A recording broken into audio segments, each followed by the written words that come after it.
kami ya. Selamat siang abang kami, Bang Juma. Assalamualaikum warahmatullahi wabarakatuh. Assalamualaikum warahmatullahi wabarakatuh. Nah ini Bang, dia masih Yes, dengar baik banget Bang. Aku nggak pede kalau mereka buka kamera ada Bang juga.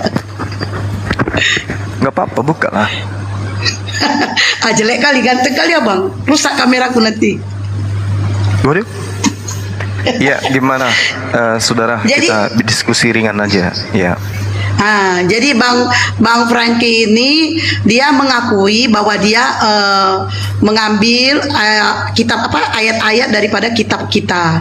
Tapi dia ada ngelesnya lagi. Lalu bagaimana dengan orang Belanda yang mengartikan bahasa Belanda dengan mengartikan bahasa Indonesia itu tidak diakui mencuri? Ya gitu Bang. Jadi sebenarnya gini. Kalau agama itu berasal dari Tuhan, maka dia akan sempurna dari semua aspek. Sempurna kemana agama itu kemudian diberikan, atau ajaran atau sebuah kitab itu diberikan. Misalnya kitabnya Nabi Musa itu sempurna bagi Bani Israel.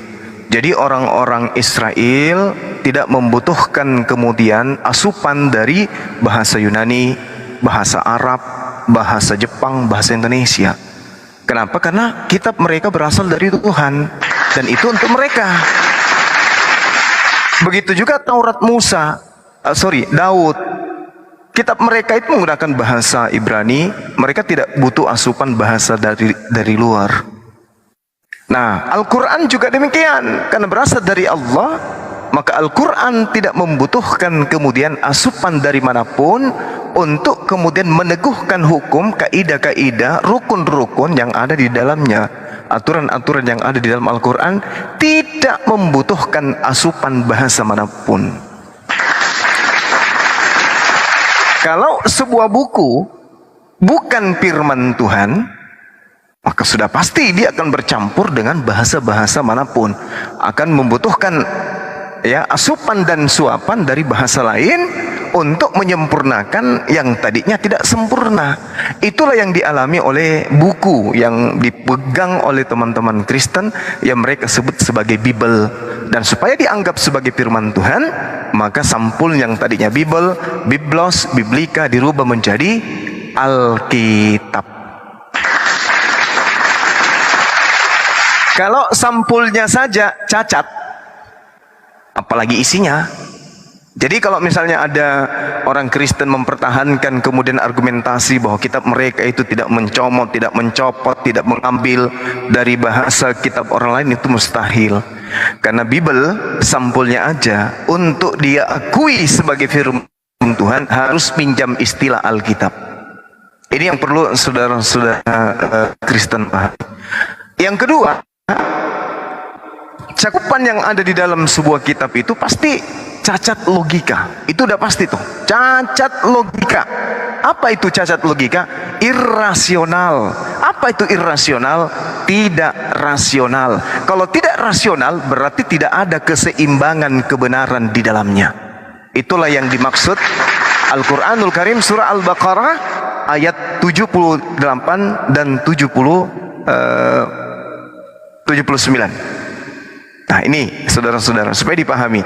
Jadi kalau teman-teman kita kemudian membutuhkan asupan dari Al-Quran dalam terjemahan kitab mereka, itu kita maklumi, disebabkan karena memang kitab mereka itu bukan firman Tuhan, dan juga bukan sabda Yesus, tetapi karangan-karangan kemudian yang diterjemahkan dari hasil penyelidikan orang-orang yang tidak dikenal, diterjemahkan ke dalam bahasa-bahasa yang ada di atas muka bumi ini. Inilah yang Al-Quran terangkan, wa minhum ummiyuna la ya'lamunal kitaba illa amaniya wa inhum illa yazunnun.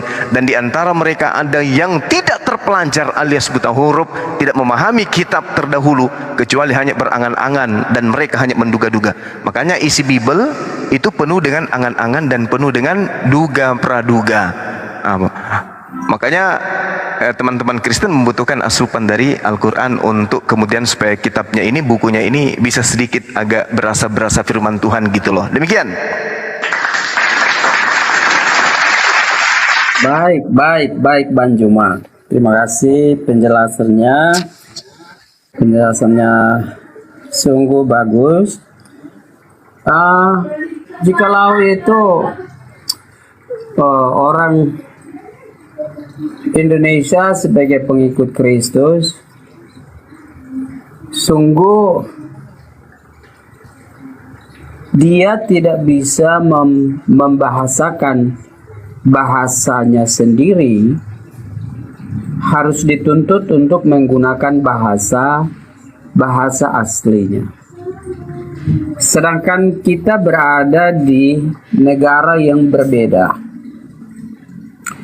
Kalau misalnya kita ambil salah satu contoh, ayat itu adalah bahasa Arabik, tapi masih dipakai oleh orang Kristen Indonesia. Nah, dalam penulisan penterjemahan di dalam bahasa, misalnya kita ngambil chapter tadi, itu di translate ke Indonesia, pasti akan merujuk kepada yang namanya ayat. Lalu dikatakan Bang Juma bahwa kita harus menggunakan bahasa aslinya. Sedangkan bahasa Indonesia, bahasa yang mengadopsi bahasa, ada beberapa bahasa, yaitu bahasa-bahasa asing yang sudah dibakukan. Nah, disinilah yang menjadi persoalan buat Loh, Bang Juma mental ya?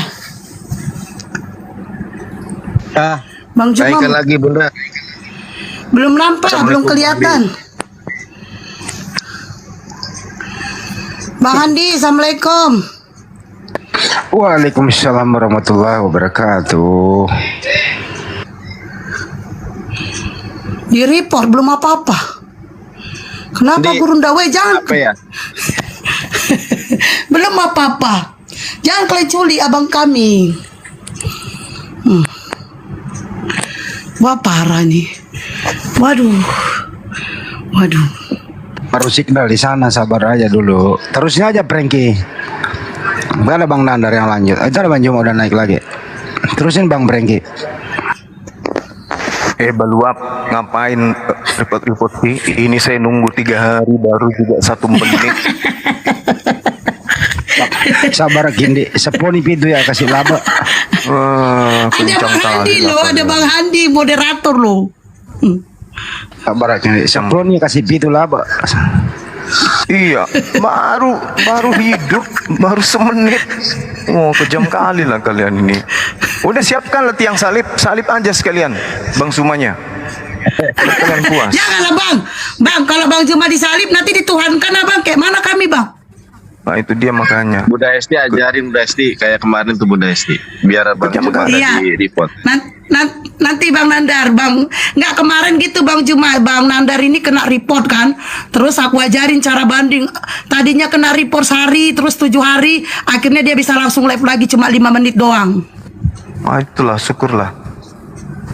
Ya, Bunda Juma nanti dah. diajarin, coba nanti. Iya. Assalamualaikum nanti Bunda pas- Juma. Waalaikumsalam warahmatullahi wabarakatuh. Nanti pas gak ada OT. Lanjut. Bang Imrus, Bang Lanjut. Andi. Iya lanjut. Silakan ditanggapi Saudara Prengki. Santai aja Bang Prengki ya. Sampaikan kepada teman-teman Kristen, nggak usah main lapor lah, santai aja. Silakan. Iya, jadi kalau misalnya itu harus dihapus, ayat tidak perlu dipakai, berarti di dalam penulisan undang-undang kita pun harus, orang Kristen tidak boleh membaca salah satu undang-undang dengan menggunakan yang namanya ayat atau apapun. Misalnya bab 1 ayat 3 dari undang-undang, ditanya kamu Kristen atau Hindu atau... Nah, itu tidak perlu dipakai, Bang. Karena berdasarkan keyakinan itu tidak boleh menggunakan bahasa itu. Sedangkan bahasa yang dipakai oleh setiap manusia itu tentunya bahasa yang berasal dari Tuhan. Kalau dalam penterjemahan itu saya pikir bahwa tidak menjadi satu ukuran buat kita sebagai negara yang berindependen. negara yang merdeka. Tentunya kita sudah diatur oleh undang-undang. Lalu dalam penulisan buku-buku, baik itu Alkitab maupun buku apa saja, atau undang-undang sekalipun, itu kalau memang itu dibatasi, berarti harus ada klasifikasi orang Buddha menggunakan bahasa aslinya, orang Hindu menggunakan bahasa aslinya, orang Kristen harus menggunakan bahasa, dan itu harus dibuat dalam sebuah undang-undang yang harus divalidasi, disahkan, itu menjadi resmi, kayak gitu. Jikalau tidak, maka orang Kristen yang tinggal di negara Indonesia akan membuat suatu apa istilahnya, entah itu bahasa-bahasa yang dituangkan dalam buku-buku apapun yang merujuk kepada bahasa harus bahasa asli sebagai imani yang dia yakini. Jadi dia tidak perlu harus menggunakan bahasa Indonesia yang sudah disahkan oleh bangsa kita itu sendiri. Jadi harus, kalau memang ini terjadi, berarti harus Indonesia itu memberikan klasifikasi bahwa umat Islam harus memiliki bahasa yang merujuk kepada bahasa Arabik, umat Kristen harus menggunakan bahasa. Nah, ini sungguh heran. Jadinya kan lagi-lagi kita itu tidak mengakui tentang bangsa kita itu sendiri, kayak gitu. Kira-kira Iya. seperti Iya, jadi bukan masalah gini, Bung, bukan masalah bahasa Indonesia. Inilah yang saya katakan, bahwa ketika kemudian sebuah buku atau sebuah kitab, di mana buku ini muatannya adalah firman Tuhan, maka tak ada bahasa di atas muka bumi ini yang mampu menaklukkan. Kenapa? Karena bahasa Tuhan, kalimatullah atau kalam Allah, itu tidak akan pernah tunduk kepada bahasa manusia. Akan tetapi bahasa manusia yang kudu tunduk kepada bahasa Tuhan. Kekuasaan manusia dengan kekuasaan Tuhan pasti berbeda. Penglihatan manusia dan penglihatan Tuhan pasti berbeda. Antara Tuhan dan manusia pasti berbeda. Begitupun dengan perkataannya. Kalimat-kalimat yang terlontar dari mulut Tuhan, dari ide Tuhan, dari gagasan Tuhan, dari kalam Tuhan, itu tentu cakupannya, muatannya, unsur yang ada di dalamnya berbeda dengan perkataan manusia. Itu yang saudara harus pahami. Maka ketika kita berbicara terkait dengan kalam, terkait dengan firman, terkait dengan kalimat, antara perkataan Tuhan dan perkataan manusia sudah pasti tidak sepadan. Sudah pasti tidak sepadan. Kenapa? Satu ucapan pencipta, satu ucapan manusia, ciptaan. Jadi untuk kemudian memahami apa maksud daripada ucapan atau kalimat Tuhan, manusia membutuhkan kekuatan yang sangat luar biasa untuk bisa mengerti apa isi daripada kalam Tuhan tersebut. Akan tetapi itu hanya untuk mendekati, bukan untuk menyamakan antara perkataan manusia dan perkataan Tuhan. Itu tidak akan pernah bisa setara. Tetapi untuk mengerti isinya, mentafsirkan kandungannya, itu bisa. Namun kalimatnya, muatannya, cakupannya itu tidak akan pernah bisa, karena satu ucapan Tuhan, satu ucapan manusia, makhluk. Oleh karena itulah ketika ada orang yang menggunakan kata-kata makhluk, kalimat-kalimat manusia alias terjemahan, dijadikan sebagai firman Tuhan, keliru besar. Itu keliru besar. Perkataan manusia ya perkataan manusia, perkataan Tuhan tetap aja perkataan Tuhan. Supaya kitab itu dianggap sebagai firman Tuhan, maka wajib hukumnya kitab itu menyertakan kata apa, kalimat apa yang pertama kali diterima oleh sang penerima firman dari Tuhannya. Kalau dia menggunakan bahasa Inggris pertama Nabi itu menerima firman itu, maka sampai hari ini wajib hukumnya bahasa Inggris. Kalau dia menggunakan bahasa Ibrani pada saat dia menerima firman tersebut, maka wajib hukumnya sampai hari ini bahasa itu tidak akan pernah bisa dirubah. Kalau dia menerimanya dalam bahasa Aramaik, maka sampai hari ini kalimat-kalimat bahasa Aramaik itu harus dipertahankan. Lalu bagaimana manusia bisa mengerti? Manusia menyertakan terjemahan dari kalimat-kalimat Tuhan tersebut.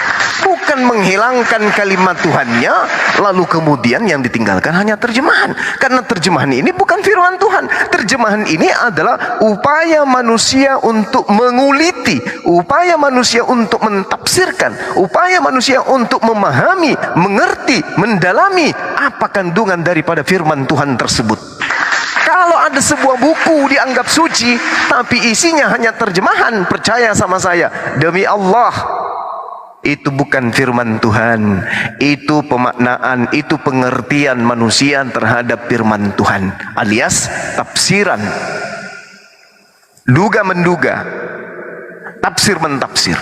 Satu hal yang perlu saya kasih contoh, misalnya, coba Anda lihat di kitab saudara, apa yang kita jadikan contoh ya. Baik, coba kita ambil Kejadian 22. Kejadian 22 nomor 11. Di sini ada guru saya, guru Ibrani saya, ada Adinda Jonathan. Terlepas benar atau tidaknya Kejadian 22 nomor 11 ini dalam bahasa Ibraninya ataupun tidak, wallahu alam bisawab. Kenapa? Karena tidak ada orang yang menghafal kitabnya Nabi Musa. Yang disuguhkan hanya terjemahan. Kita lihat di Kejadian 22 nomor 11. Mungkin Adinda Jonathan bisa monitor sebagai pakar bahasa Ibrani. Di situ jelas dikatakan, tetapi berserulah malaikat Tuhan dari langit kepadanya, Abraham, Abraham. Lalu Abraham menjawab, ya Tuhan. Padahal sesungguhnya terjemahannya yang benar sesuai original teksnya itu bukan ya Tuhan, tetapi original teksnya mengatakan hinneni, hinneni, hinneni. Apa artinya hinneni? Bukan ya Tuhan, bukan ya Tuhan artinya, tapi artinya ini aku di sini.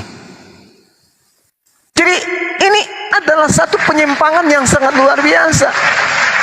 Tetapi berserulah malaikat Tuhan dari langit kepadanya, Abraham, Abraham. Jawab Abraham, ya aku di sini. Atau ini aku. Bukan ya Tuhan. Karena di situ tidak ada kata L.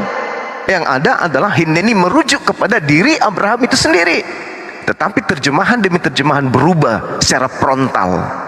Terjemahan baru, ya Tuhan. Terjemahan lama, ini aku. Kemudian terjemahan tertua, ya, dari terjemahan Belanda jelas, ya Tuhan. Keliru. Kenapa Anda kembali kepada original teksnya? Original teksnya jelas mengatakan hinneni. Artinya apa? Hinneni artinya ini aku.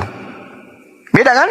Nah, inilah yang perlu saudara pahami, bahwa ketika ada sebuah kitab sudah kehilangan original teks dari awal, maka dengan mudah kitab itu akan dirubah oleh siapapun sesuai dengan kepentingan masing-masing. Orang Indonesia kepentingannya seperti ini, maka kitabnya terjemahannya kayak begini. Di Jepang kepentingannya beda lagi, maka terjemahannya seperti ini. Di kota lain, di negara lain kepentingannya mereka beda lagi, maka terjemahannya pun berbeda. Nah, inilah yang dikatakan oleh Al-Quranul Karim, fawailul lilladzina yaktubuna al-kitaba bi'aidihim thumma yaquluna hadza min 'indillah. Celakalah orang yang kemudian menuliskan sebuah buku dengan tangan mereka sendiri, kemudian dia berkata ini dari Allah, padahal sesungguhnya itu adalah perkataan mereka sendiri. Oke? Silakan Anda tanggapi ya. Silakan Anda tanggapi bahwa kitab saudara dengan tegas saya mengatakan kitabnya orang Kristen bukan firman Tuhan, bukan sabda Nabi, tetapi hanya karangan-karangan orang yang tidak dikenal. Demikian. Baik Bang Zuma. Islam lahir di abad ke-7. Lalu kitab Taurat sudah diturunkan dan Musa sudah memanggil Allah itu sendiri dengan Bang, suaranya bisa dikuatin Pak Franky. Suaranya tolong dikuatin. Ya, jadi jikalau Islam adalah agama yang memang diturunkan oleh Tuhan. Sempurna. Kalau kita kolerasikan dengan bahasa asli yang dipanggil, yang disembah oleh Musa, yang saudaraku juga percaya kepada Nabi Musa itu. Ketika Allah memperkenalkan dirinya dengan namanya, Akulah Aku. Apakah Nabi Muhammad itu tidak menerjemahkan dari Akulah Aku yang dikenal oleh bahasa Ibrani atau yang disembah oleh orang Israel, Yehova atau Elohim atau bahasa itu kenapa tidak dipakai kalau memang Islam mengatakan bahwa agama yang sempurna itu, kenapa tidak mengambil nama itu? Karena Nabi Musa menyembah kepada Tuhan yang sama, yang Islam juga percaya. Tetapi dalam translasi penterjemahan dari kata Tuhan yang disampaikan kepada Musa, Akulah Aku itu, lalu diterjemahkan ke dalam sebuah bahasa, yaitu bahasa Arab yang diterima oleh Nabi Muhammad itu sendiri dengan namanya adalah Allah. Apa kelirukah orang Jepang menggunakan penterjemahan bahasa dari Akulah Aku dengan menggunakan bahasanya di Jepang itu sendiri? Apalah tidak mungkin kalau orang Inggris menggunakan bahasanya tersendiri untuk menyebut nama Tuhan itu sendiri. Apakah itu dipersalahkan? Apakah tidak mungkin orang Indonesia menggunakan bahasanya di sendiri untuk menyebut nama Tuhan itu sendiri? Kalau memang itu benar-benar bahwa agama yang diturunkan Tuhan kepada Nabi Muhammad untuk disampaikan, diproklamirkan ke seluruh bangsa-bangsa, tentunya harus dirubah mulai dari zaman abad pertama atau zaman nabi-nabi sudah tentunya mengarah kepada bahasa yang memang sudah diturunkan Tuhan ketika mengenalkan diri kepada Musa itu sendiri. Nah, ini di sini penyangkalan diri Bang Suma. Karena bahasa ini dari bahasa asli tidak dirubah apapun Bang Suma. Kitab asli pun tidak dirubah karena kita ingin mengerti, memahami tentang apa yang tulisan-tulisan sejatinya, original teksnya itu diterjemahkan dalam bahasa setiap bangsa itu berada. Bukan berarti dia semau dia untuk mengartikan yang mengambil bahasa orang lain, mencuri bahasa orang lain untuk ditetapkan di dalam sebuah kitab. Tetapi sayangnya bahwa Abang Suma, Ustadz Suma dengan teman-teman lain itu keliru sebetulnya. Bahwa ini adalah sebuah penterjemahan yang diterjemahkan untuk memudahkan suatu kaum untuk mengerti. Tetapi bahasa asli itu tidak dirubah. Oke, bahasa Al-Quran diterjemahkan dalam bahasa Indonesia, tentunya pasti memberikan pengertian dalam bahasa Indonesia.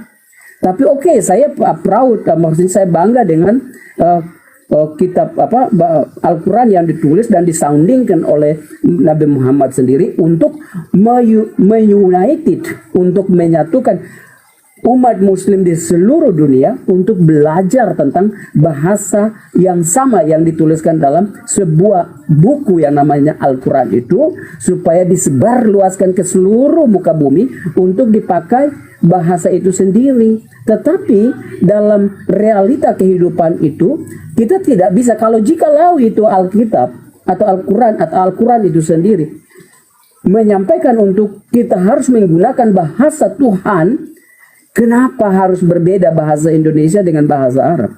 Sedangkan memang Nabi Muhammad memang dia punya kelebihan bahwa dia diturunkan Al-Quran itu untuk dia. Tetapi bukan berarti bahasa yang diturunkan itu adalah bahasa yang memang diberikan Allah untuk disampaikan ke seluruh dunia. Tidak, karena bahasa di setiap suku bangsa itu berbeda. Nah, kalau misalnya Bang Suma membuat satu narasi demikian dengan kawan-kawan untuk menyalahkan orang Indonesia karena menggunakan translasi dari bahasa aslinya ke bahasa Indonesia, itu kesalahan besar Bang Suma. Itu bukan kesalahan tapi kekeliruan besar Bang Suma. Karena kita berbicara dalam kapasitas dalam suatu bangsa. Oke, bahasa Inggris mengatakan Tuhan itu adalah God. Bahasa Indonesia pasti menyampaikan dengan bahasanya berbeda. Bahasa Jepang pasti menggunakan bahasa yang berbeda.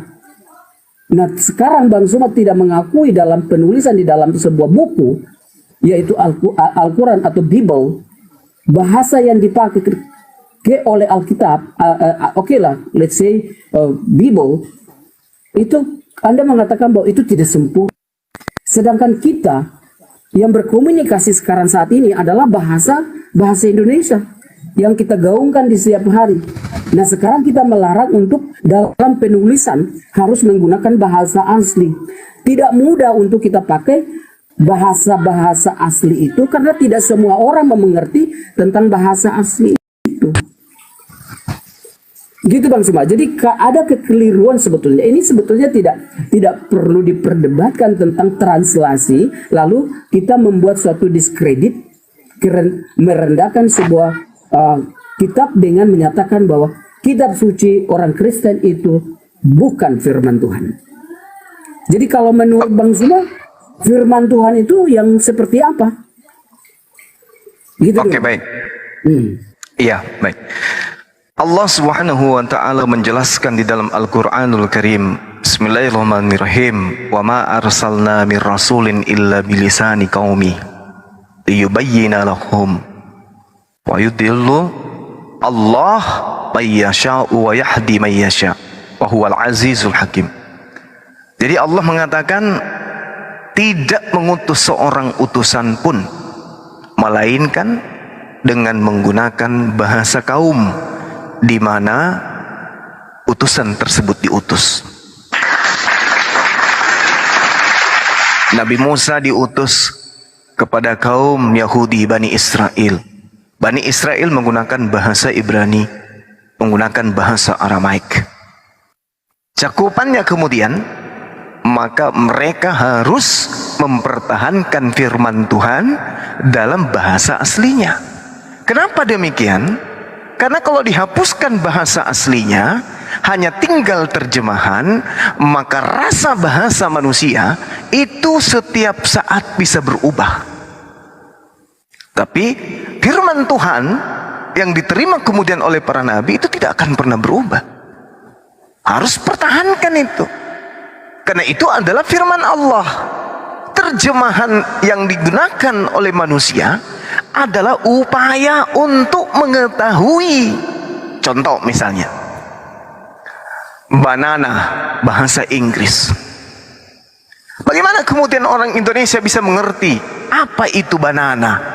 Oh, banana itu adalah benda, buah. Kalau muda berwarna hijau, ketika dia matang berwarna kuning. Isinya seperti ini, seperti ini. Kita orang Indonesia berusaha menamainya. Muncul kemudian penamaan.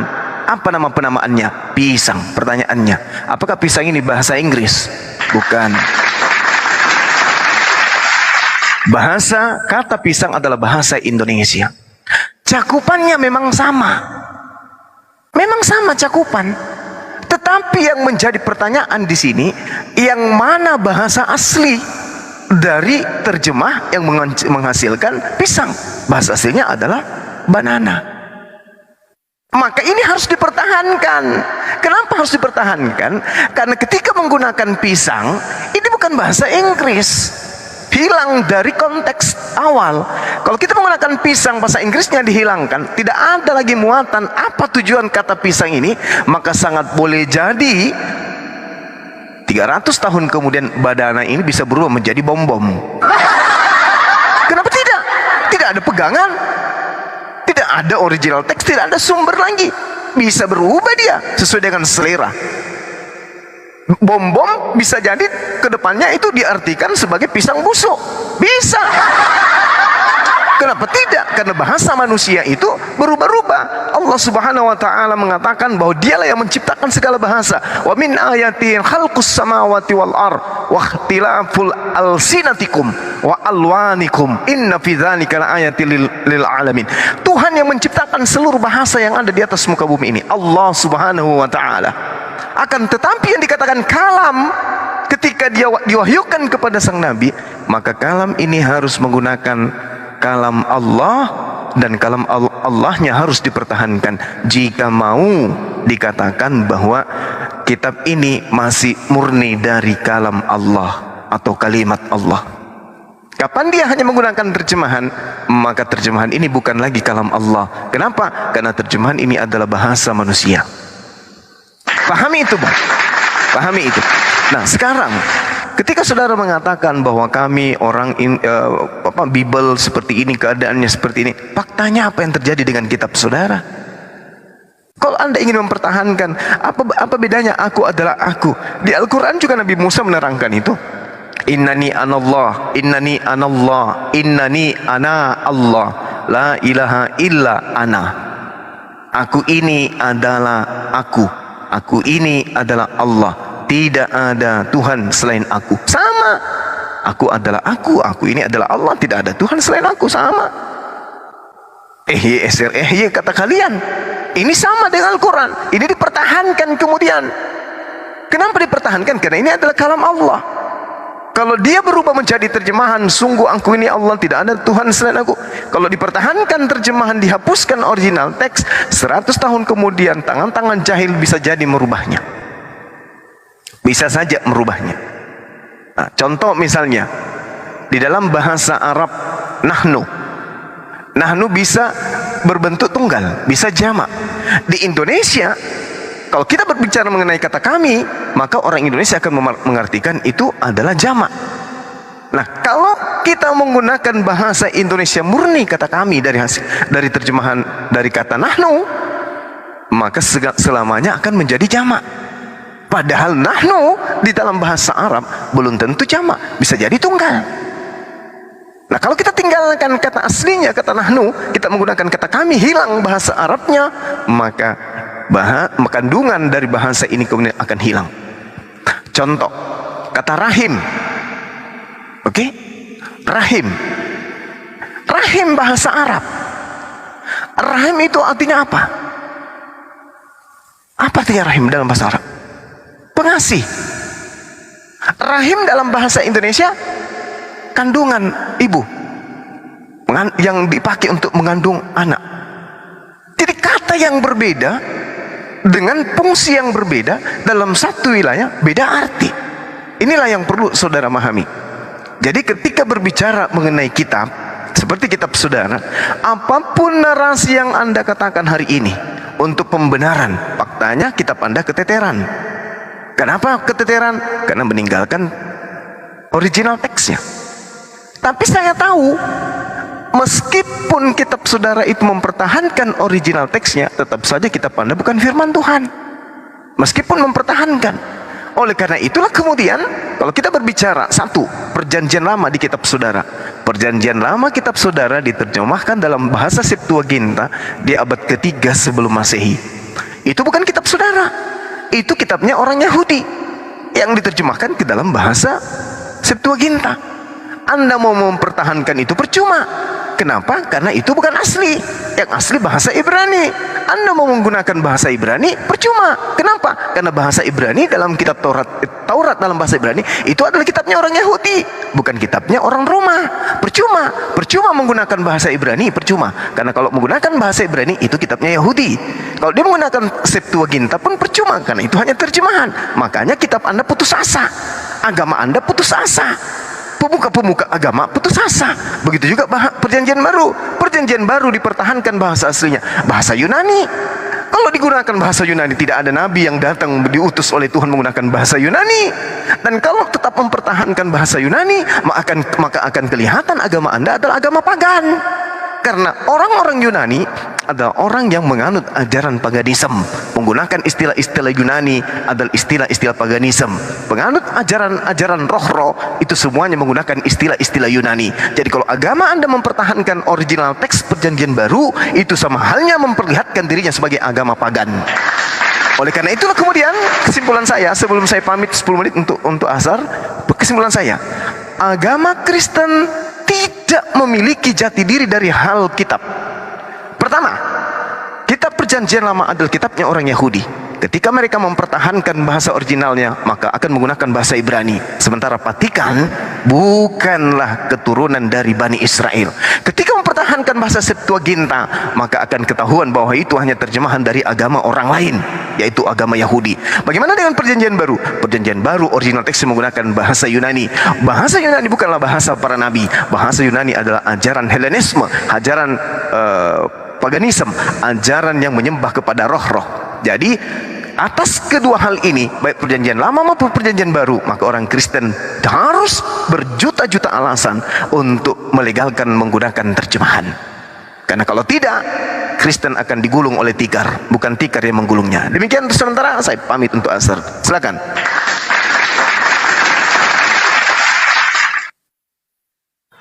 Ya, lagi-lagi Bang Zuma itu hanya seputar tentang menarasikan tentang bahasa teks asli. Tapi Bang Zuma itu lagi-lagi lupa bahwa apa yang sudah dikata artinya Bang Zuma gali lubang, tutup lubang, masuk ke lubang yang sama. Saya pikir dari tadi saya sudah menjelaskan, sekalipun Kristen menggunakan bahasa penterjemahan karena diakibatkan kita berada di tempat yang berbeda untuk mempermudahkan, tetapi tidak menghilangkan bahasa aslinya. Jadi penterjemahan itu tidak menghilangkan. Seperti tadi kata Bang Suma, kenapa Tuhan memperkenalkan diri kepada Musa, akulah aku. Kalau memang itu adalah bahasa Tuhan yang sempurna, kenapa Islam tidak menggunakan akulah aku? Sama demikian, tidak delete dari Alkitab itu sendiri bahwa di dalam perjanjian lama juga tertulis Musa memperkenalkan diri, akulah aku, dan itu ditranslate dengan bahasa, yaitu bahasa Indonesia yang namanya akulah aku. Dari tadi Anda menganalogikan tentang pisang dari bahasa Inggris yang namanya banana, lalu orang Indonesia itu tidak mengerti. Kita memiliki penamaan yang tersendiri. Ada satu objek sendiri. Ada satu objek. Nah, ini. Halo. Meja, Terusin. sebuah benda. Lanjut bang, lanjut. Nah, sebuah benda itu namanya meja. Ini doubling ya. Jadi, halo. Enggak bang, daman. Ya, jadi kalau menganalogikan itu adalah fungsi dari translation itu. Bahwa bahasa yang tadi Bang Zuma mengatakan bahwa bahasa semua yang diturunkan di seluruh dunia ini adalah bahasa Tuhan. Kalau bukan itu bahasa Tuhan, maka kita tidak akan saling mengerti satu sama lain. Karena di setiap daerah, di setiap suku, setiap bangsa pasti memiliki bahasa yang berbeda. Tetapi kita merujuk kepada original teksnya, bahwa original teks yang di dalam penulisan di dalam Bible itu merujuk kepada teks aslinya. Jadi itu ditranslasi untuk mempermudahkan oleh setiap suku bangsa itu Pak, Bro Prengki, boleh saya potong bro? Kalau banyak mak sholat. Kalau menurut Anda, terjemahan original teks Bible itu ke bahasa Indonesia yang Anda pegang itu menurut Anda benar adanya atau ada yang keliru, Bang? Kalau penterjemahan itu karena ada perbendaharaan bahasa yang perlu kita mengerti bahwa dari bahasa asli itu diusahakan diterjemahkan. Jikalau Bang Prengki, bukan itu pertanyaannya, Bang. Pertanyaan saya, terjemahan original teks ke bahasa Indonesia dari original teks yang diterjemahkan oleh LAI, menurut Anda benar semua atau ada yang salah? kalau berkata demikian pasti ada revisi-revisi. Dari tadi kita blokir permanen mengatakan ada pencurian ayat di situ. Enggak, langsung dijawab aja, ada atau enggak, Bang? Kalau menurut saya bahwa itu adalah penerjemahan yang sudah diterjemahkan dari bahasa asli dan itu sempurna Duh, menurut saya. Abang kok Frankie kok jawabannya muter ya. Ini kan yang dibahas nih, bahwa itulah perlunya original text yang harus dimengerti. Dan kalau kira-kira ada yang tidak sesuai dengan keadaan, cek original text. Saya tanya, kira-kira LAI ini terjemahannya ada yang keliru atau benar semua gitu loh jawabannya. A, ada yang keliru, B, benar semua. Kalau kekeliruan itu tentu ada. Tentu ada kekeliruan. Oke. Tentu Nah, ada kalau kekeliruan. sudah ada yang keliru, kenapa Anda ngeyel dari tadi diluruskan oleh Bang Nyuma yang keliru itu? Salah. Kekeliruan itu dalam penerjemahan tentu ada, Bang. Tentu ada. Kekeliruan itu pasti ada. Tetapi bukan berarti menghilangkan teks aslinya dari Bible itu sendiri. Nah, sekarang Bang Frankie, kalau sudah ada yang keliru, apakah masih Anda beriman terhadap yang keliru itu? Bukan, itu Anda salah. Saya mengatakan bahwa dalam penerjemahan, ini kan terjemah bahasa asli diterjemahkan dalam bahasa Indonesia. Jika ada kekeliruan di situ, bukan berarti menghilangkan keaslian, bukan berarti menghilangkan nilai dari bahasa asli tersebut. Tidak, bahwa Alkitab Bible yang diturunkan dalam bahasa Ibrani atau Aramaik itu tetap sempurna gitu. Cuma di dalam penerjemahan ke bangsa Indonesia lalu mengadopsi berbagai macam bahasa, di situ ada kekeliruan bahwa ada pendekatan proximity dalam Langsung penerjemahan. ke topik. Itu tidak ada masalah buat kita. Langsung ke topik, Bang. Jadi ya, saya juga nggak terlalu ngerti sih, ada guru saya di sini gitu ya. Contoh satu di Kejadian 16:12. Anda punya data di situ. Saya itu kalau diskusi cepat sambil nunggu Banyuma. Anda punya Bible di situ Kejadian 16:12? Bentar, saya buka ya, Bang. Ya, buka dulu. Kejadian 16. 12. Bentar, Bang. Ya, Kores atau Bang Dandar? Bisa dibantu nanti, Bang Dandar. Kores. Bang Nandar, apa itu Bang Andi? Ya nggak apa-apa. Kalau nggak ada, saya udah bisa dikit-dikit sih. Udah dibaca, Bro? Ya Bang. Iya. Oke, baik. Menurut Anda terjemahannya benar nggak tuh? Di dalam Kejadian 16:12 ya. Iya. Seorang laki-laki yang lakunya seperti keledai liar, demikianlah nanti anak itu tangannya akan melawan tiap-tiap orang dan tangan tiap-tiap orang akan melawan dia, dan di tempat kediaman ia akan menentang semua saudaranya. Menurut Anda terjemahan itu benar? Di dalam pembahasan ini, bahasa Indonesia, saya menganggap bahwa ini adalah terjemahan dari bahasa aslinya. Oke, benar ya? Oke, Ya, karena baik. ini yang diterjemahkan. Entah Ya, itu coba. nanti Abang ini kok diputer sih? dengan bahasa aslinya. Bilang aja, Jika- Bang, benar atau salah terjemahannya? Iya, makanya saya bilang, saya tidak mengatakan bahwa penerjemahan itu absolutely perfect. Pasti ada kesalahan-kesalahan dalam penerjemahan. Oke, menurut Anda, nilai keaslian itu, Bang. Bang, jangan dipanjangin. Waktu saya pendek, Bang Cuma datang nanti. Kejadian 16:12. Kalau ada yang salah, menurut Anda yang mana terjemahan yang salah di situ? Loh, Anda yang mengatakan bahwa di sini salah. Saya tidak tahu Anda mengatakan dari mana. Jadi jawaban Anda ada semuanya benar atau ada yang salah? A, semuanya benar. A, ada yang salah. Kalau menurut saya di sini adalah benar. Oke, baik, kita cek. Tidak apa-apa. Kita cek langsung ke original text gitu ya. Tidak ada masalah.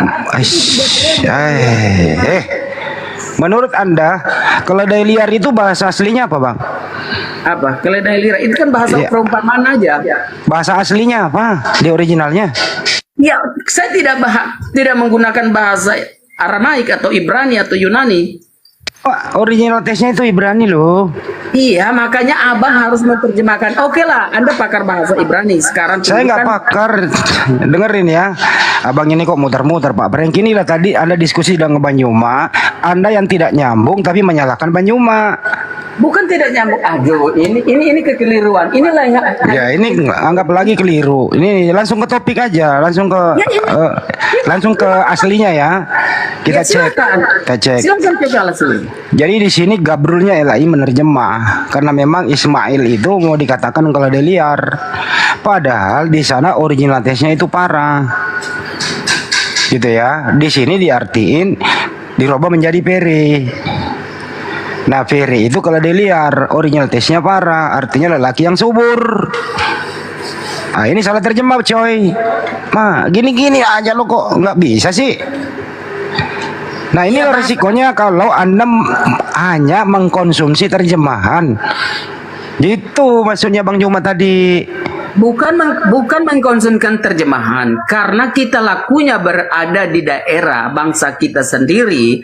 Maka dari itu saya mengatakan bahwa Lembaga Alkitab Indonesia adalah manusia yang menuliskan kembali, menerjemahkan kembali. Jikalau ada kekeliruan di situ, maka kita perlu harus klarifikasi dengan. Nah, ini saya kasih tahu Anda ngeyel kok. Artinya Anda bilang semuanya benar. Dikasih tahu masih ngeyel. Arti begini Bang, bahwa saya udah mengatakan bahwa tidak akan menghilang nilai dari Alkitab itu sendiri. Justru nilainya itu amburadul kalau salah terjemah. Ini Gimana kesalahan. sih abang ini? Anda kesalahan. Saya udah bilang sebenarnya Bang Andi itu bisa memahami apa yang saya katakan, bahwa di dalam kejadian Saya memahami yang Anda katakan, artinya kata-kata Anda itu sebenarnya ingin mengatakan keliru, tapi Anda tidak berani jujur di sini. Itu yang Anda ingin katakan sebenarnya.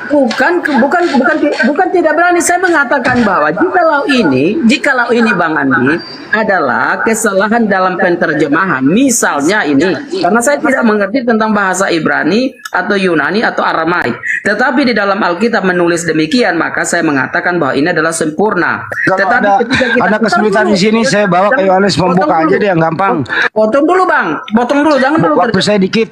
Iya Bang, itu Ya, Anda sedikit. Yohanes 1 itu ada kata theos. Menurut Anda, kata theos itu diterjemahkan ke bahasa Indonesia apa? Kalau Theos, nah ini kalau saya tidak mengerti, Theos itu adalah Tuhan. Kenapa di LAI Allah? Kenapa? Nah maka dari itu yang saya mau katakan, jikalau itu Allah adalah sesembahan yang dinyatakan oleh Tuhan itu sendiri kepada orang Islam, maka ini ada harus diklarifikasi untuk Loh, kok dibersihkan. larinya ke sana sih? Loh, itu kan harus dibersihkan. Kenapa lari ke Islam? Loh, kan Ini kan punya Anda, bukan membahas Loh. Islam di sini. oke Abang. Saya persingkat, Bang Juma bentar lagi balik. Theos itu diterjemahkan ke bahasa Indonesia apa? Theos itu diterjemahkan dalam bahasa Indonesia adalah Tuhan. Tuhan. Kenapa di LAI Allah? Salah apa benar? Karena LAI itu LAI menurut Anda salah terjemah apa benar terjemah? bukan salah terjemah, penterjemahan itu di dalam bahasa apa Saya saja tanya bisa. ulang, LAI Kita ini, mengadopsi bahasa. Gini, Bang, LAI, Anda ini kok diskusinya gini banget sih. Gini, kita diskusi Bang, jangan tanya A tambah B tambah Nah C. ini cuma satu kata kok Anda panjangin sampai 2 Kita paragraf. sabar untuk mendengarkan orang lain. Kita Nah, ini loh. harus sabar mendengarkan Anda orang sudah lain. menjawab. Loh. Theos itu diterjemahkan bahasa Indonesia Tuhan. Tapi LAI Allah. Menurut Anda yang benar atau LAI yang salah? Kalau LAI mengangkat itu demikian, jikalau itu kami orang Kristen akan berseru kepada LAI untuk Saya nggak merubah. nanya ke teoritis, ke ininya. Siapa itu? Saya nanya ini terjemahan. Theos diterjemahkan ke bahasa Indonesia adalah Tuhan. Tapi LAI Theos diterjemahkan menjadi Allah.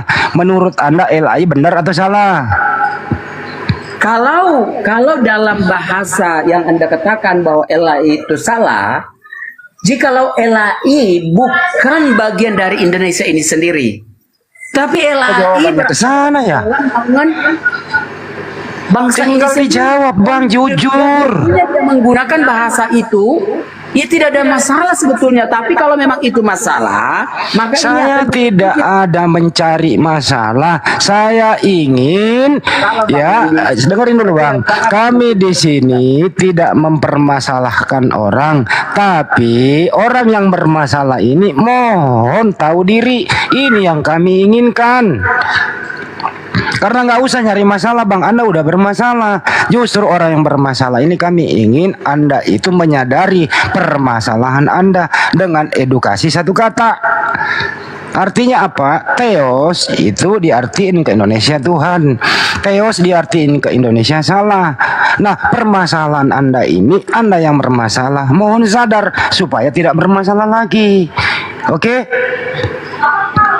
Ya itu pandangan Anda punya kepentingan. Nah, inilah kalau bermasalah bahagia. Anda ini sebenarnya bermasalah tapi bahagia di atas permasalahan. Bukan, Anda itu hanya ingin mempertahankan diri karena hanya dengan bahasa. Tetapi bahasa yang disampaikan kepada Tuhan kepada setiap umat di muka bumi adalah bahasa yang memang dimengerti oleh siapapun. Aduh, kemana-mana. Mempersalahkan. Nah, Saya cek sekali lagi, Banyuma udah kelar. Saya cek sekali lagi. Theos, ya menurut Anda, Theos itu diterjemahkan ke bahasa Indonesia A. Tuhan, B. Allah. Yang mana yang benar? Oke, saya mengatakan adalah Tuhan. Tuhan. Oke, stop. Kalau ada orang menerjemahkan menjadi Allah, salah atau benar? Ya itu salah. Salah. Ya dari tadi udah Ya, jujur udah salah. artinya. Iya, Artinya udah Elai salah. salah. Aduh, capek deh. Iya, supaya Bang Andi itu kan bahagia bahwa dengan mengatakan Bukan saya yang bahagia, Anda yang bahagia kalau udah jujur.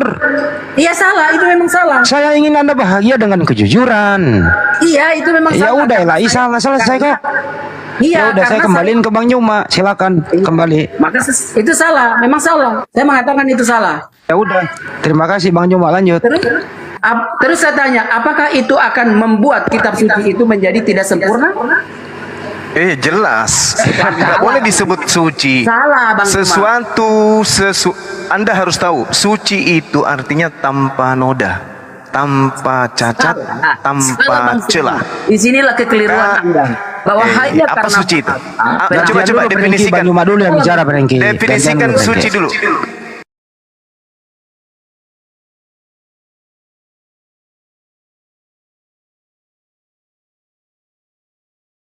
Definisikan suci dulu. Definisikan suci. Dalam hal ini penterjemahan ada kekeliruan, tetapi tidak menghilangkan bahasa aslinya, tidak menghilangkan satu titik iota pun tidak akan menghilangkan yang namanya Alkitab atau bahasa Bible yang diturunkan oleh Tuhan itu sendiri secara bahasa original teksnya itu tetap sempurna, absolutely. Tapi kalau dalam penterjemahan saya mengakui bahwa tadi mengatakan contoh example bahwa Theos itu adalah Tuhan, tapi diterjemahkan menjadi karena lembaga Indonesia mengambil bahasa Arab yang diadopsi menjadi bahasa baku yaitu Allah itu sendiri. Saya mengatakan oke, let's say saya mengikuti apa yang dikatakan itu salah, benar, itu benar. Jadi saya mengakui bahwa itu salah, tetapi tidak menghilangkan kebenaran dari Alkitab aslinya, kayak gitu Bang. Bukan berarti total lalu Anda mengatakan itu tidak sempurna. Kan saya sudah katakan kepada saudara bahwa kitabnya orang Kristen, sekali lagi saya ulang, kitabnya orang Kristen bukan firman Tuhan. Karena saya bilang sama saudara, dan saya bernarasi panjang, yang disebut terjemahan itu bukan firman Tuhan. Kitab saudara, kitab terjemahan, berarti kitab saudara bukan firman Tuhan. Dan dengan adanya adanya terjemahan, Anda sudah mengatakan di situ terjadi kesalahan-kesalahan.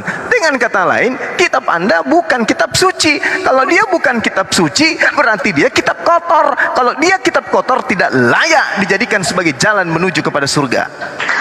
Mantap. Apanya yang salah? Apa yang salah? Ini Loh, Zuma, Bang. sekarang saya tanya sama saudara. Dengarkan saya, dengarkan. Dengarkan saya. Anda yang harus dengarkan saya. Anda yang harus dengarkan saya. Gini, sebuah kitab dikatakan suci bila di dalamnya tidak ada noda. Kitab saudara sudahlah terjemahan, sudah terjemahan salah terjemahan. Bagaimana mau dikatakan kitab suci kalau begitu? Udah terjemahan, full terjemahan sesuai dengan original teks pun tidak bisa dikatakan kitab suci. Karena yang dikatakan kitab suci adalah kalimat-kalimat Tuhan yang diterima oleh utusan, oleh nabi, oleh rasul. Terjemahan bukan bukan perkataan Rasul yang diterima dari Tuhan, bukan. Terjemahan adalah bahasa manusia di dalam mentafsirkan, memaknai dan mengetahui, mendekati isi kandungan daripada firman Tuhan. Kitab saudara tidak. Sudahlah terjemahan satu. Terjemahan ini pun salah. Artinya sudah jatuh ketimpa tangga lagi. Udah ketimpa tangga, nyosor masuk ke got. Itu kitab saudara. Itu kitab saudara. Maka Anda mau bernarasi panjang seperti apapun, kembali saya katakan kepada saudara, camkan baik-baik. Semua yang umat Islam juga dengarkan baik-baik. Kitabnya orang Kristen itu terdiri dua bagian yang menjadi clipping kemudian. Yang pertama mereka sebut Perjanjian Lama. Perjanjian Lama ini adalah kitabnya orang Yahudi yang bahasa original teksnya adalah bahasa Ibrani. Kristen sebagai agama penyusup ingin mempertahankan bahasa Ibraninya tidak mungkin, karena mereka bukan orang Yahudi dan kitab itu memang hanya untuk orang Yahudi. Satu.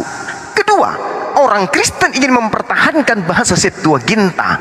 Bahasa Septuaginta Perjanjian Lama itu adalah terjemahan dari kitabnya orang Yahudi. Lebih parah lagi, maka itu tidak dipertahankan. Dengar? Yang kedua, Perjanjian Baru. Perjanjian Baru dituliskan dalam bentuk bahasa Yunani.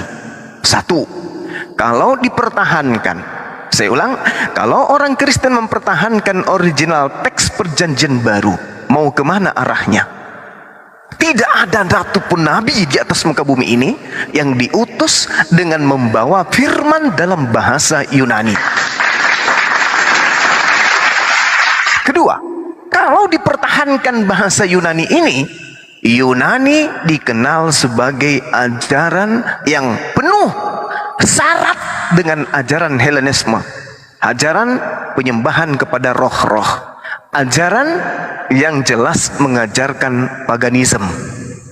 Jadi mau tidak mau orang Kristen harus meninggalkan original teks. Kalau dia pertahankan bahasa Ibrani dalam Perjanjian Lama, maka dia ketahuan bahwa mereka adalah serigala nyamar domba. Kalau dia mempertahankan bahasa Yunani dalam Perjanjian Baru, maka mereka dengan kata lain mempertahankan agama paganisme. Hancur Kristen itu. Maka mereka harus menerjemahkan ke terjemahan demi terjemahan demi terjemahan demi terjemahan. Apa yang terjadi? Bagi orang yang sehat akal akan meninggalkan agama tersebut. Kenapa? Dua kitab yang mereka clipping, dua-duanya bukan firman Tuhan, dua-duanya bukan sabda Nabi, tetapi hanyalah terjemahan-terjemahan, entah yang terjemahkan ini siapa. Demikian. Bantah saya dengan ilmu, jangan cuma nyerocos. Silakan. Cuma jadi hanya kesempurnaan Alkitab terjemahan. Tetapi Anda sudah mengatakan bahwa semua bahasa yang diturun adalah bahasa Allah, bahasa Tuhan itu sendiri. Kenapa orang Kristen Torah, Perjanjian Lama, yang masih mempertahankan ajaran Kristus? Karena Kristus kan berasal dari bangsa Yahudi. Pertahankan, nah itu adalah dasar patokan untuk kita tentang Kristus itu sendiri. Karena dia turun dari sana, maka tentunya kita merujuk kepada situ. Kalau misalnya itu tidak sempurna, lalu di dalam Islam pun bahwa bukan sementara ini memang diajarkan untuk belajar Zabur, Torah dan Injil. Dan itu harus. Kenapa kalau memang itu sempurna, kenapa tidak perlu harus belajar kitab para nabi-nabi? Kenapa harus dipelajari itu semua? Tentunya juga kekristenan juga adalah patok dasar, based on that, artinya dasar dari kekristenan adalah di mana Kristus itu terlahir di bangsa itu sendiri, yaitu bangsa Yahudi. Oleh karena itu kita tidak terlepas dari yang namanya para nabi-nabi itu. Nah, Islam juga mengajarkan tentang hal ini, dan Islam dituntutkan untuk belajar tentang yang namanya Zabur, dan Injil dan Torah. Dan sama dengan apa yang kita pelajari, kekristenan pun harus berdasar dengan Perjanjian Lama. Perjanjian Lama adalah perjanjian di mana kita belajar tentang kitab-kitab para nabi yang harus kita pelajari, dan itu adalah dasar. Dan kekristenan itu dasarnya memang dari Perjanjian Lama. Dan itulah yang membuat kita bisa mempertahankan Kristus itu Tuhan. Lalu kalau misalnya Bang Zuma mengatakan bahwa itu bukan, lalu bagaimana dengan Islam? Jikalau Islam itu adalah sempurna yang diturunkan oleh Tuhan itu sendiri, kenapa harus belajar tentang para nabi? Kenapa belajar tentang Zabur itu sendiri? Kenapa tidak mempergunakan bahasa sendiri? Sedangkan komparasi adalah pengambilan dari nilai yang diterapkan oleh para nabi-nabi, itulah dituliskan di dalam sebuah kitab yang namanya Al-Quran. Ya, kalau di kekristenan Bible, ya saya tidak bisa mengatakan Alkitab. Oke lah, nanti dibilang kita mencuri bahasa itu. Nah ini sebetulnya Anda sedang menyalahkan diri sendiri, Anda sedang mempermalukan diri sendiri, bahwa Nabi Muhammad pun disuruh untuk belajar tentang bagaimana belajar Torah, itu dasar-dasar, dan tidak bisa.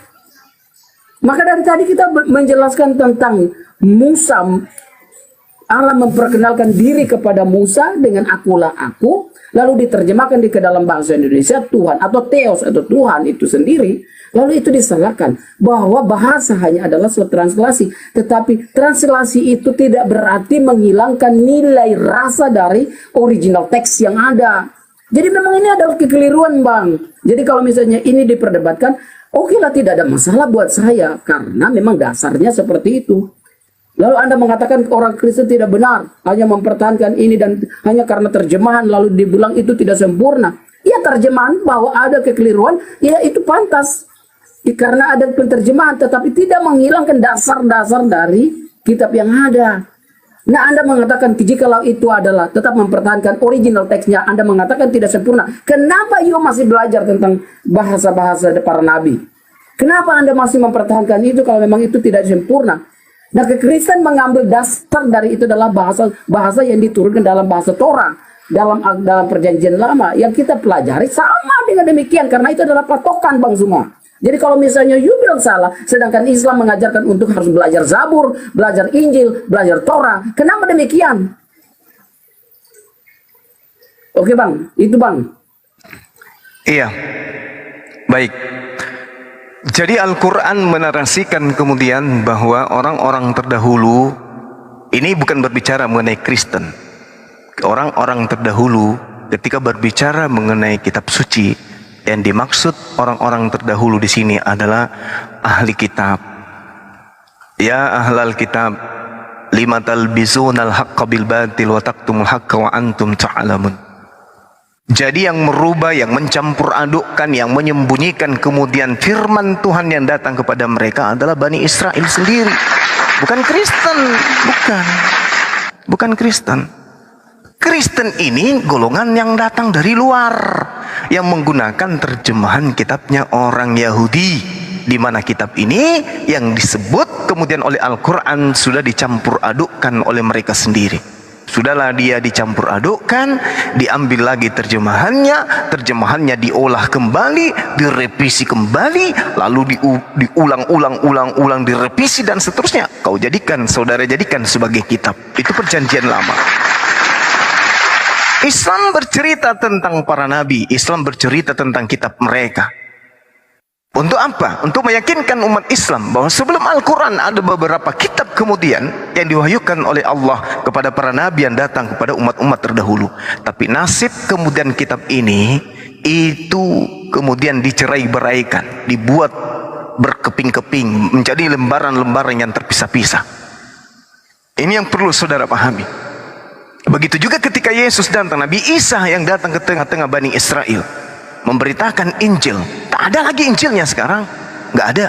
Nah, muncul beberapa tahun, ratusan tahun kemudian agama Katolik.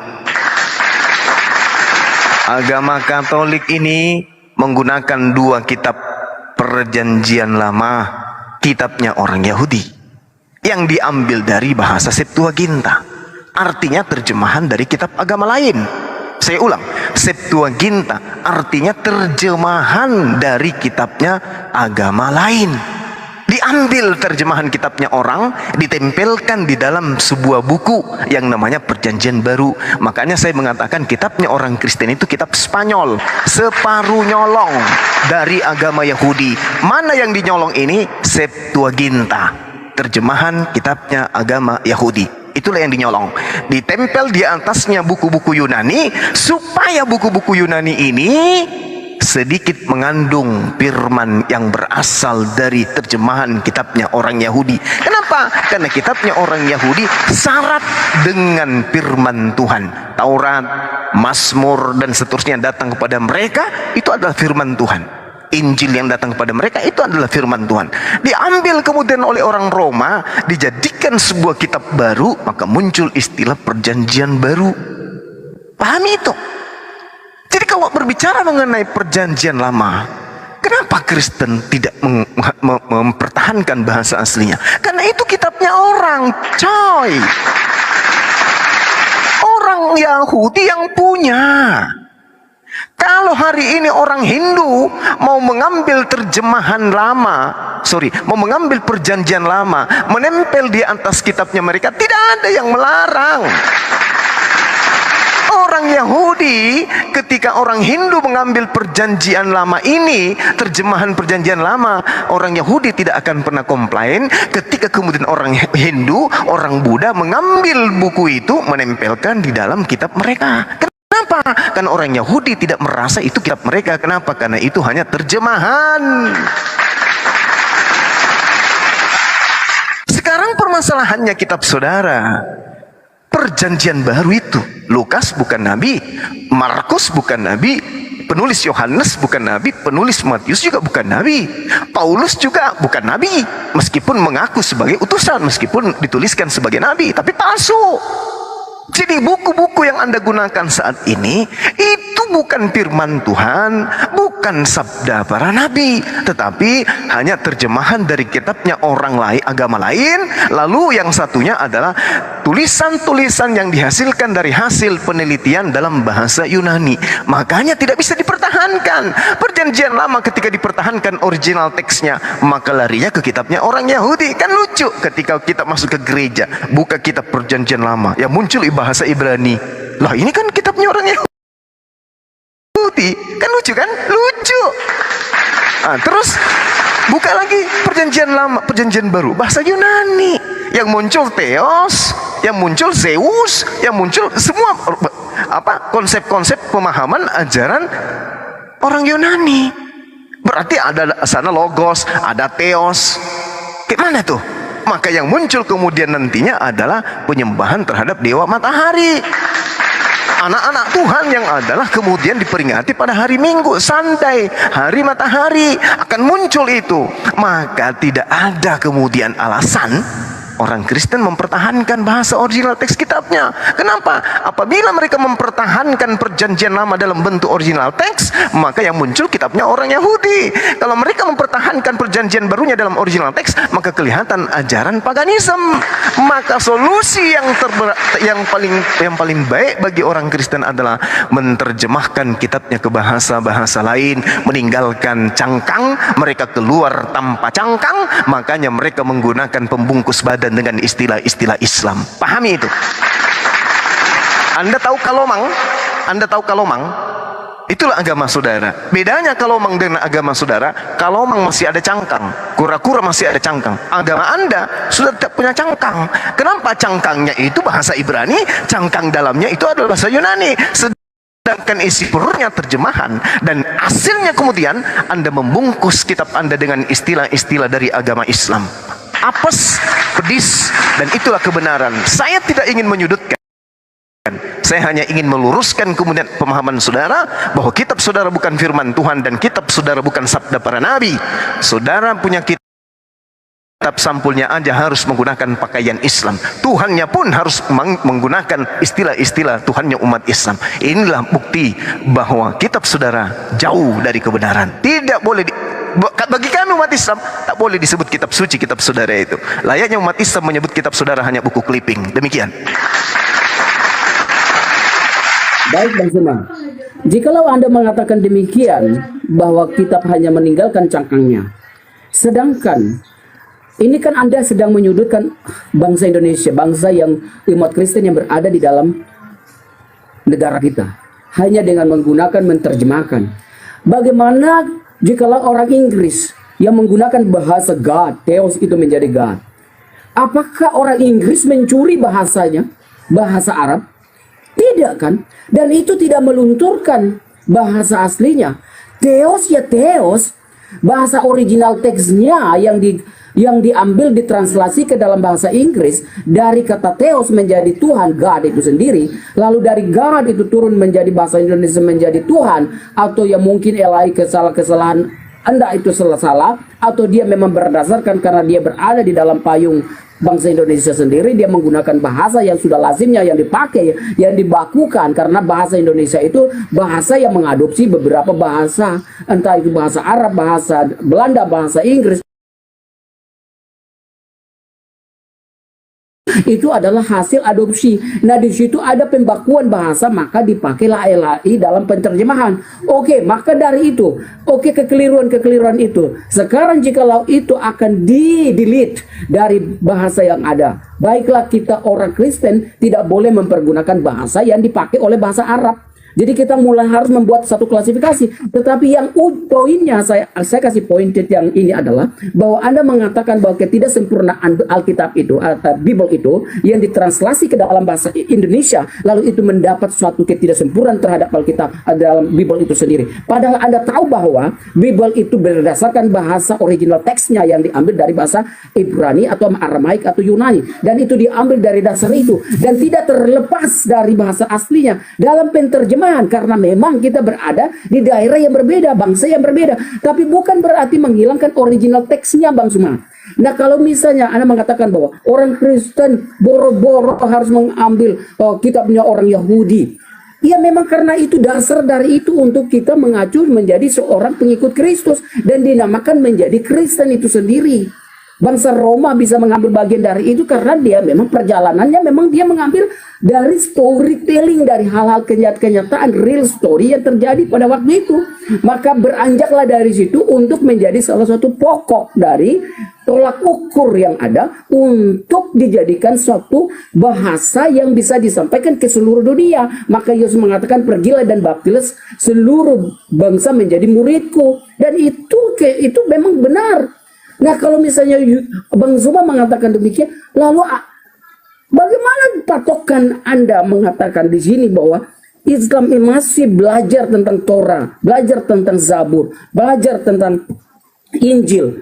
Bagaimana hal itu terjadi? Karena itu adalah dasar pembahasan tentang kita para nabi, baik Islam, baik Kristen. Itu adalah dasar utama yang harus kita pakai untuk menjadi satu kesatuan dalam sebuah ajaran itu sendiri, baik itu Kristen maupun Islam. Jadi itu tidak ada masalah buat orang Kristen harus menggunakan bahasa, menggunakan ajaran dari para nabi-nabi, tidak salah, karena memang berangkatnya dari situ. Kalau tidak ada berangkat dari situ, maka jikalau kita mempertahankan tentang kekristenan itu sendiri, tidak mengabaikan tentang ajaran kitab perjanjian lama, berarti ini ada kesalahan total buat kami. Tetapi kami masih mempergunakan itu karena itu adalah dasarnya. Nah, kalau misalnya Bang Zuma mengatakan bahwa itu ada kesalahan total, boro-boro Paulus mengajarkan, boro-boro Lukas mengajarkan, Yohanes mengajarkan bahwa mereka adalah para murid-muridnya Tuhan Yesus yang dimana menurunkan sejarah tentang kisah penyaliban Kristus itu sendiri, sejarah kedatangan Yesus itu sendiri. Mereka lah yang menulis dan itulah yang akan dibahasakan. Tetapi dasarnya tidak menghilangkan dari original text. Jadi kalau misalnya Abang Suma terus mengatakan demikian, menghilang dari sangkangnya, salah besar.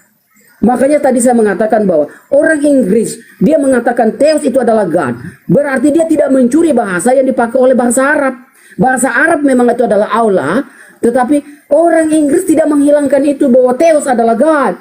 Hanya karena kita translasi masuk ke dalam bahasa Indonesia. Bahasa Indonesia karena orang Indonesia berada di dalam negara ini. Maka dari itu dia bisa mempergunakan itu karena dia berdasarkan ada pembakuan bahasa tersebut.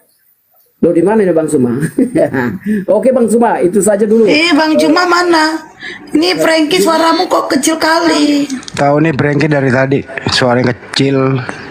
Aduh, berarti mungkin Bang ngomong apa? mungkin sinyalnya tidak bagus. Bang Frankie naikin dikit suaranya Bang, nggak kedengeran loh dari tadi. Enggak bagus sinyalnya, cuman suaranya kurang denger. Mik, udah, oh, mic-nya itu loh. ini Tuh kayak apa ya? Oke, oke. Kena lagi Bang Juma. Waduh, Kena peringatan lagi Bang. Bukan ajarin kena nanti itu kan peringatan. bisa dibanding. Ya nanti tunggu aku ajarin sekarang nggak Bang banding HP-nya. Cuma 5 menit nanti diterima lagi langsung bisa naik. Turun dulu ya.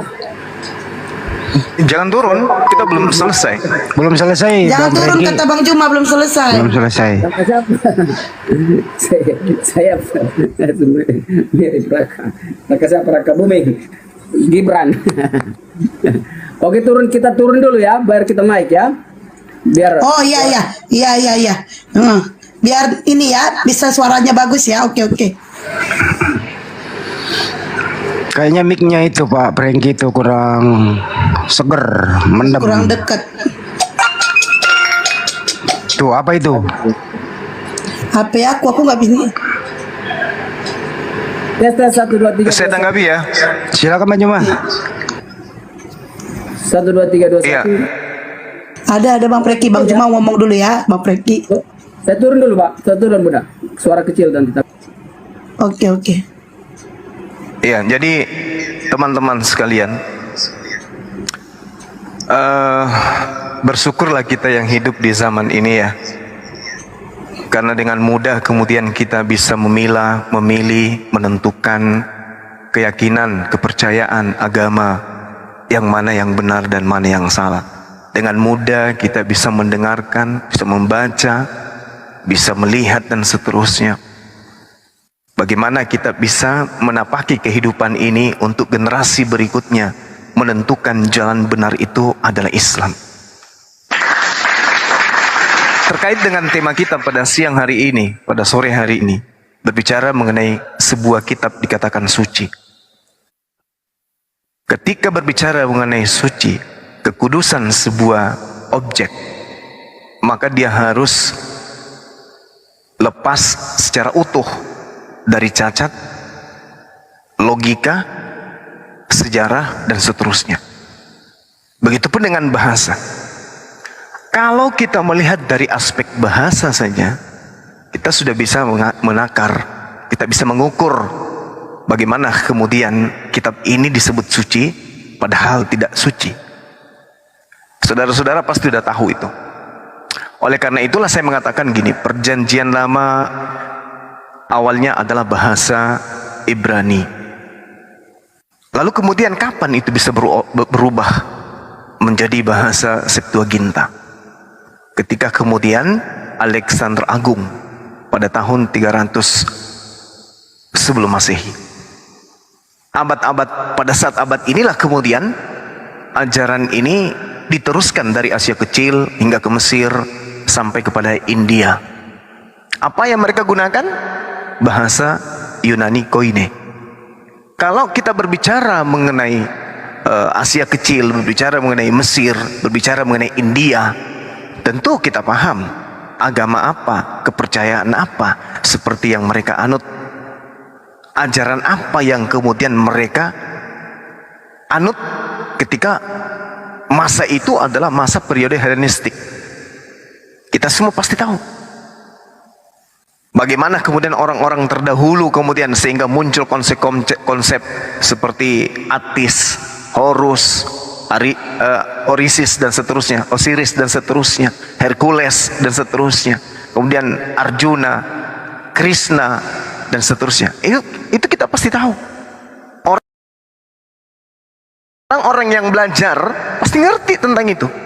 Oleh karena itulah kemudian saya mengatakan bahwasanya ketika mereka mempertahankan perjanjian lama, original teksnya, maka pada bahasa Yunani Koine atau bahasa Septuaginta, mereka harus terima dengan hati yang lapang.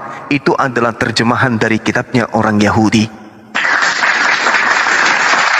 Apabila mereka mempertahankan bahasa Ibraninya, mereka bawa masuk ke rumah ibadah mereka, itu akan ketahuan. Ibaratnya orang Kristen mengambil Al-Quran, menempelkan di perjanjian baru. Jadi kalau mereka mempertahankan bahasa Ibrani, itu sama seperti mereka mengambil Al-Quran lalu menempelkan di atas perjanjian baru. Lucu kan kelihatannya? Lucu. Pasti lucu. Oleh karena itulah kemudian oleh karena itulah kemudian mereka tidak mempertahankan Ibrani dan mereka tidak mempertahankan bahasa Yunani Koine, Septuaginta. Karena kalau dia mempertahankan ini, ketahuan, oh ini terjemahan dari kitabnya agama Yahudi. Kalau terjemahannya saja dipertahankan, udah ketahuan belangnya, apatah lagi menggunakan bahasa aslinya. Jadi harus kemudian terjemahan. Harus, mau tidak mau harus terjemahan. Nah, kalau dilepaskan antara kitabnya orang Yahudi yang Septuaginta dari kemudian kitab mereka yang Perjanjian Baru, apa jadinya kira-kira? Apa jadinya kira-kira? Pasti akan hancur. Dalam hal ini hancur dalam konsep bertuhan. Karena itu akan utuh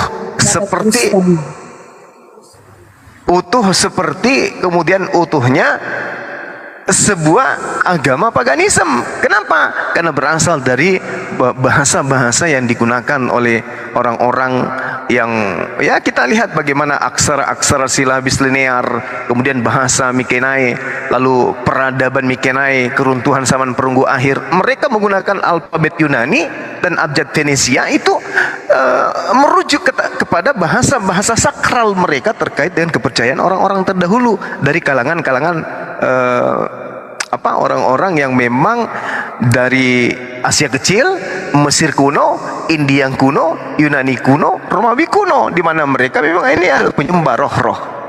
Jadi ini tidak bisa kemudian saudara kita ini lari dari itu semua, bahwa pengaruh dari bahasa itu cerminan daripada muatan sebuah agama. Jadi kalau ada teman Kristen ditanya atau ingin membantah kenapa kitab mereka terjemahan, harusnya mereka menjawab, karena kalau kami mempertahankan perjanjian lama dalam original teks, maka akan ketahuan kalau itu adalah kitabnya orang Yahudi. Dan kalau kami mempertahankan original dalam perjanjian baru, maka ketahuan bahwa itu kitabnya adalah orang-orang paganisme. Demikian. Betul sekali. Jadi biarin dulu ntar. Jadi memang harus disembunyikan sebagian supaya tidak ketahuan jenis kelaminnya. Itu intinya kan Bang Yoma ya. Izin bertanya. Kurunda itu kata rasul. Terus. Kata rasul itu tetap dia pakai kan? Dia tidak terjemahkan ke utusan, misalnya Rasul Paulus. Mereka tetap pakai kata rasul loh. Dia harusnya terjemahkan ke utusan. Sama Kristus harusnya kan Kristus itu kan kalau diterjemahkan ke bahasa Indonesia apa ya, yang diurapi gitu loh, Mesiah kalau bahasa Ibrani. Ini kan mereka mencampur-campur Gurunda ya, nggak murni terjemahan Indonesia juga. Dia kalah-kalah lembaga penerjemah apa seperti itu Gurunda, silakan. Iya, jadi ya itulah yang saya katakan kepada saudara-saudara dari awal, bahwa ketika sebuah kitab dianggap suci, maka semua kekuatan harus digunakan untuk memperlihatkan sisi buku tersebut bisa dianggap sebagai sebuah kebenaran. Maka yang muncul kemudian semua istilah-istilah yang bisa membuat kitab ini, buku ini dianggap sebagai firman Tuhan harus digunakan. Dia tidak bisa kita menghalangi. Kenapa demikian? Karena begini, kalau kita melihat perjanjian baru, ya, pada masa periode misalnya bahasa yang merujuk kepada bahasa Yunani kuno, bahasa arkais atau periode arkais atau periode klasik, ada 3 dialek yang muncul di sana: Yunani Aulania, Yunani Aulia, dan juga Doria. Ini berbicara mengenai 3 suku utama Yunani. Suku yang tinggal di pulau-pulau Egea misalnya, di pantai barat Yunani, atau kemudian Asia Kecil di utara Smyrna, atau suku Lonia yang kemudian kita tahu secara sejarah mereka ada banyak bertebaran di Asia Kecil, termasuk Smyrna dan daerah selatan, bagian selatan maksud saya. Jadi ini adalah, kalau kita cari akarnya, tidak ada nabi yang kemudian datang ke sana. Sedangkan kalau kita berbicara mengenai orang-orang Quraisy dalam perspektif bahasa, maka bahasa Arab ini dulu pernah ada nabi yang pernah datang ke sana. Nabi Abraham, Nabi Ibrahim, Nabi Ismail. Ini yang perlu dipahami kemudian. Tapi kalau kita berbicara mengenai Aulia, Lonia, Doria, kemudian pesisir Peloponnesos, itu tidak ada pernah kemudian ada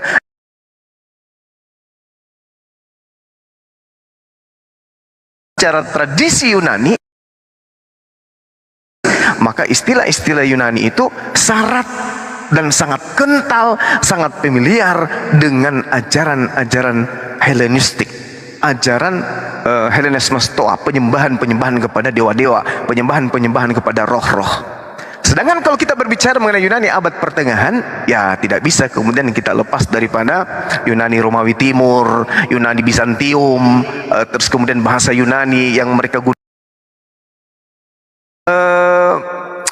Syarat dengan kekaisaran Romawi Timur yang memang sejak nenek moyang mereka menggunakan kemudian istilah-istilah yang muncul di Bible Perjanjian Baru sebagai acuan di dalam kepercayaan mereka. Jadi ada satu kesatuan yang tidak bisa terpisahkan kemudian, seperti misalnya Yesus, Yesua berubah menjadi Yesus, Theos, ya, berubah kemudian menjadi God berubah menjadi Allah dan seterusnya. Kenapa? Karena mereka harus meninggalkan cangkang itu, menggunakan kemudian lapisan-lapisan luar dari agama lain. Tidak bisa tidak. Jadi dengan kata lain, perjanjian baru ini ditutupi dengan perjanjian lama. Terjemahan di Indonesia ditutupi dengan istilah-istilah Al-Quran. Jadi memang mau tidak mau, teman-teman kita ini harus paham betul bahwa mempertahankan perjanjian lama dalam bentuk original teks berarti mempertahankan kitabnya orang Yahudi, mempertahankan perjanjian baru dengan original teks berarti mempertahankan ajaran Helenisme. Jadi ya, Oke, selamat siang Bang Zuma. ya siang, mau tidak mau mereka harus menggunakan istilah-istilah Islam supaya kelihatan seperti agama nabi-nabi. Demikian.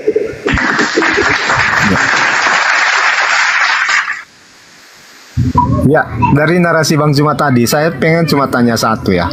Apakah Allah yang di dalam Al-Quran itu sama dengan Allah yang di Perjanjian Lama dalam kitab Kristen? Iya, baik. Baik, pertanyaan yang sangat bagus.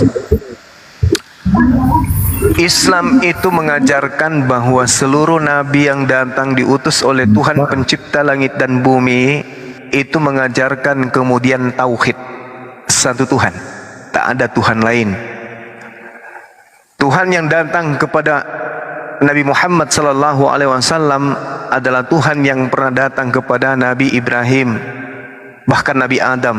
Fatalaqqa Adamu min rabbih kalimatin fataba alaihi, bahwa tidak ada Tuhan kemudian selain Tuhan yang pernah datang kepada Nabi Adam, Tuhan yang pernah datang kepada Nabi Ibrahim, Tuhan yang datang kepada Nabi Musa, Daud, Salomo, Isa, dan juga baginda Rasulullah Muhammad SAW adalah Tuhan yang sama, Rabbus samawati wal ard. Sedangkan Tuhan yang datang kepada penulis-penulis Bible adalah roh-roh bertanduk 7 dan bermata 7. Beda dengan Tuhan yang datang kepada nabi-nabi Israel. Pahami itu, silakan. Iya, kalau saya melihat terjadi perbedaan yang sangat besar antara Allah di Al-Quran dengan Allah di Perjanjian Lama. Loh, kok kamu yang mewakili Perjanjian Lama sih? Karena saya Kristen. Ya, Perjanjian Lama itu kitabnya Yahudi, Ya, bukan oke. kitabnya Kristen. Oke, terlepas dari kitab Yahudi atau Kristen, tetapi di situ sangat berbeda. Kenapa saya bilang berbeda? Kalau di Alkitab, terutama kita baca di Kejadian itu, digambarkan di situ bahwa Allah menciptakan manusia segambar. Emang ada dan- kata Allah di Bible, bro? Oke, kita ganti Yahweh. Yahweh Ya mengatakan. udah, beda udah kalau Yahweh. Ya, oke. Yahweh mengatakan dia menciptakan segambar dan serupa dengan dia. Itu yang pertama. Dan yang kedua, di Perjanjian Lama juga saya baca dulu di Kejadian itu Allah sudah turun menjadi manusia dalam bentuk manusia ketika dia bergulat dengan Yahweh, Yakub. Yahweh. Ya, Yahweh. Oke, Yahweh. Sorry. Sebenarnya penggunaan kata Allah sendiri kan dalam gereja mula-mula sebelum Islam ada itu udah ada ya. Cuman kalau Anda mengklaim itu ya silakan, nggak apa-apa. Di situ Kejadian 32 ayat 1 sampai Salah 2. lagi Kristen Arab yang klaim, yang niru Al-Quran. Salah lagi loh. Oke ya. Oke. Kejadian 32 ayat 1 sampai 2 di situ menyatakan pertemuan Yakub dengan Allah, dan terakhir dibuat tempat itu tempatnya menjadi Mahanaim. Jadi di dalam perjanjian lama sendiri di Kejadian sudah menyatakan Allah itu sudah turun menjadi manusia ketika dia bergulat dengan Yakub. Dan perbedaannya tadi, setahu saya kalau di Al-Quran itu tidak ada yang bisa menggambarkan atau serupa dengan Allah. Tetapi kalau di perjanjian lama di kitab ini dinyatakan bahwa manusia itu segambar dan serupa dengan Allah. Jadi dua perbedaan yang besar ini saya rasa berarti perjanjian lama di Alkitab itu tidak ada kaitannya dengan Al-Quran. Betul atau tidak, Bang Juma? Oke, baik. Saya kasih pengajaran kepada saudara gratis tanpa perpuluhan.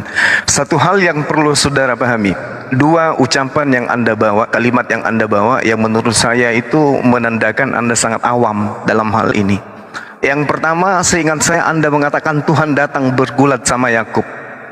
Itu dibantah kemudian oleh Tuhan itu sendiri, bahwasanya tidak ada orang yang bisa memandang Tuhan dapat hidup. Keluaran 33 nomor 20. Jadi yang datang kepada Nabi Yakub itu adalah malaikat. Mari saya kasih contoh kepada saudara Kejadian 22 yang saya bawakan tadi. Apa yang dikatakan kemudian di sana? Datanya bahwa itu Yakub. Datanya, Bang. Silakan. Dengarkan saya dulu. Nanti akan saya buktikan kepada saudara. Ketika kemudian malaikat datang kepada Nabi Abraham alaihissalam, apa yang dikatakan? Kara. Siapa yang berkata? Siapa yang berucap di sana? Tuhan atau malaikat? Kara, malak Elohim. Kara, malak Elohim. Berkatalah malaikat Tuhan dari langit kepada Abraham. Apa katanya? Abraham, Abraham. Sahut daripada Abraham setelah menjawab, ya Tuhanku. Siapa yang dipanggil Tuhan oleh Abraham di situ? Malaikat. Pengantar kalimat daripada Kejadian 2 nomor 1. Kara malak Elohim. Berkatalah, berfirmanlah malaikat Tuhan kepada Abraham. Abraham, Abraham. Abraham menjawab, ya Tuhanku. Makanya Yesus berkata di dalam Yohanes 10 nomor 34, 35, 36, siapapun yang diserahi tugas untuk menyampaikan firman, maka dia adalah Allah. Malaikat dipanggil oleh Abraham, ya Tuhanku. Padahal malaikat yang berfirman. Terkait dengan Yakub, di situ diterangkan di pengakuan Tuhan sendiri. Anda sabar sedikit. Coba Anda buka di Keluaran 33 nomor 20. Apa yang dikatakan Tuhan terkait dengan dirinya? Bahwa sesungguhnya Tuhan berfirman kepada Nabi Musa alaihissalam. Apa kemudian perkataan Tuhan kepada dia? Di situ dijelaskan kemudian, tidak akan ada manusia yang bisa melihat aku dan ia dapat hidup. Lalu bagaimana dengan Yakub? Ternyata yang datang kepada Yakub itu sudah pasti malaikat. Kenapa demikian? Karena kalau bukan malaikat maka Yakub pasti mati. Kok bisa? Karena Tuhan mengatakan, firman Tuhan berbunyi, engkau tidak tahan memandang wajahku, sebab tidak ada orang yang memandang aku dapat hidup. Yakub tidak sedang memandang, Yakub bergulat. Kenapa enggak mati? Kenapa enggak mati?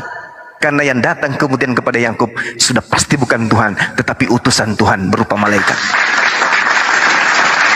Gak bisa, Bung. Anda mau kemana? Tidak akan pernah. Kalau Anda berkata kemudian, kenapa Tuhannya umat Islam dan Tuhannya umat Yahudi itu tidak sama? Kata siapa?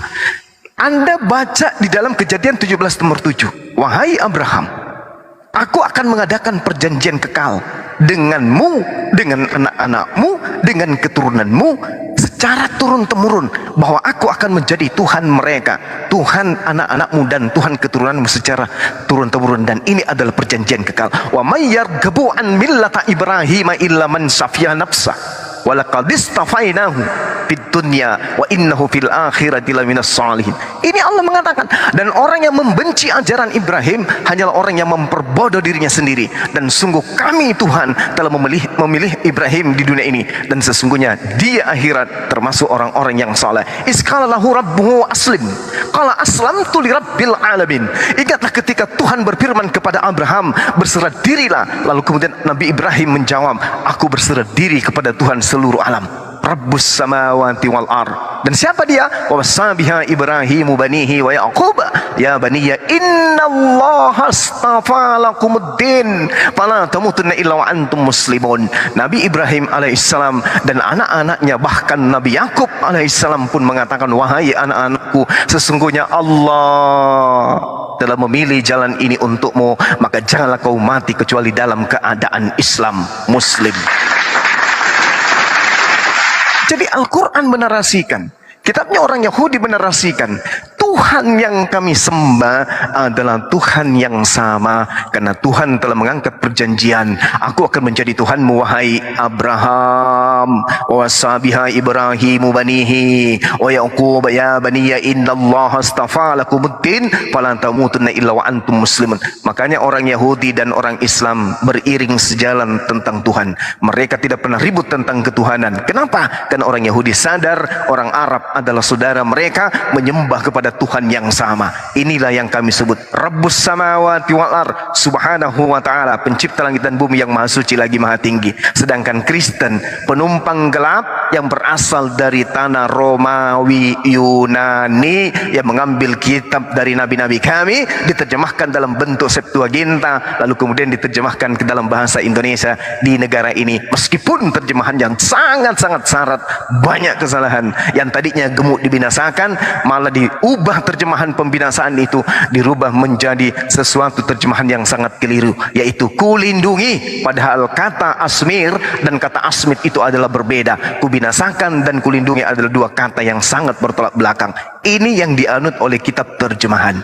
Itu terekam di dalam kitabnya orang Yahudi, di dalam kitab ingat kitab apa itu ya saudara-saudara, dia mengingatnya? Aku lupa saudara. Yeskel 34 nomor 16 ketika dikatakan ini, yang hilang akan kucari, yang sesat akan kubuang pulang, yang luka akan kubalut, yang sakit akan kukuatkan, serta yang gemuk dan yang kuat akan kubinasakan. Bom-bom gemuk akan dibinasakan. Tetapi di terjemahan kitab saudara dirubah menjadi akan kulindungi. Inilah bukti bahwa kitab saudara bukan firman Tuhan. Demikian. Lanjut. Ya, semua yang Anda ucapkan omong kosong ya. Kenapa?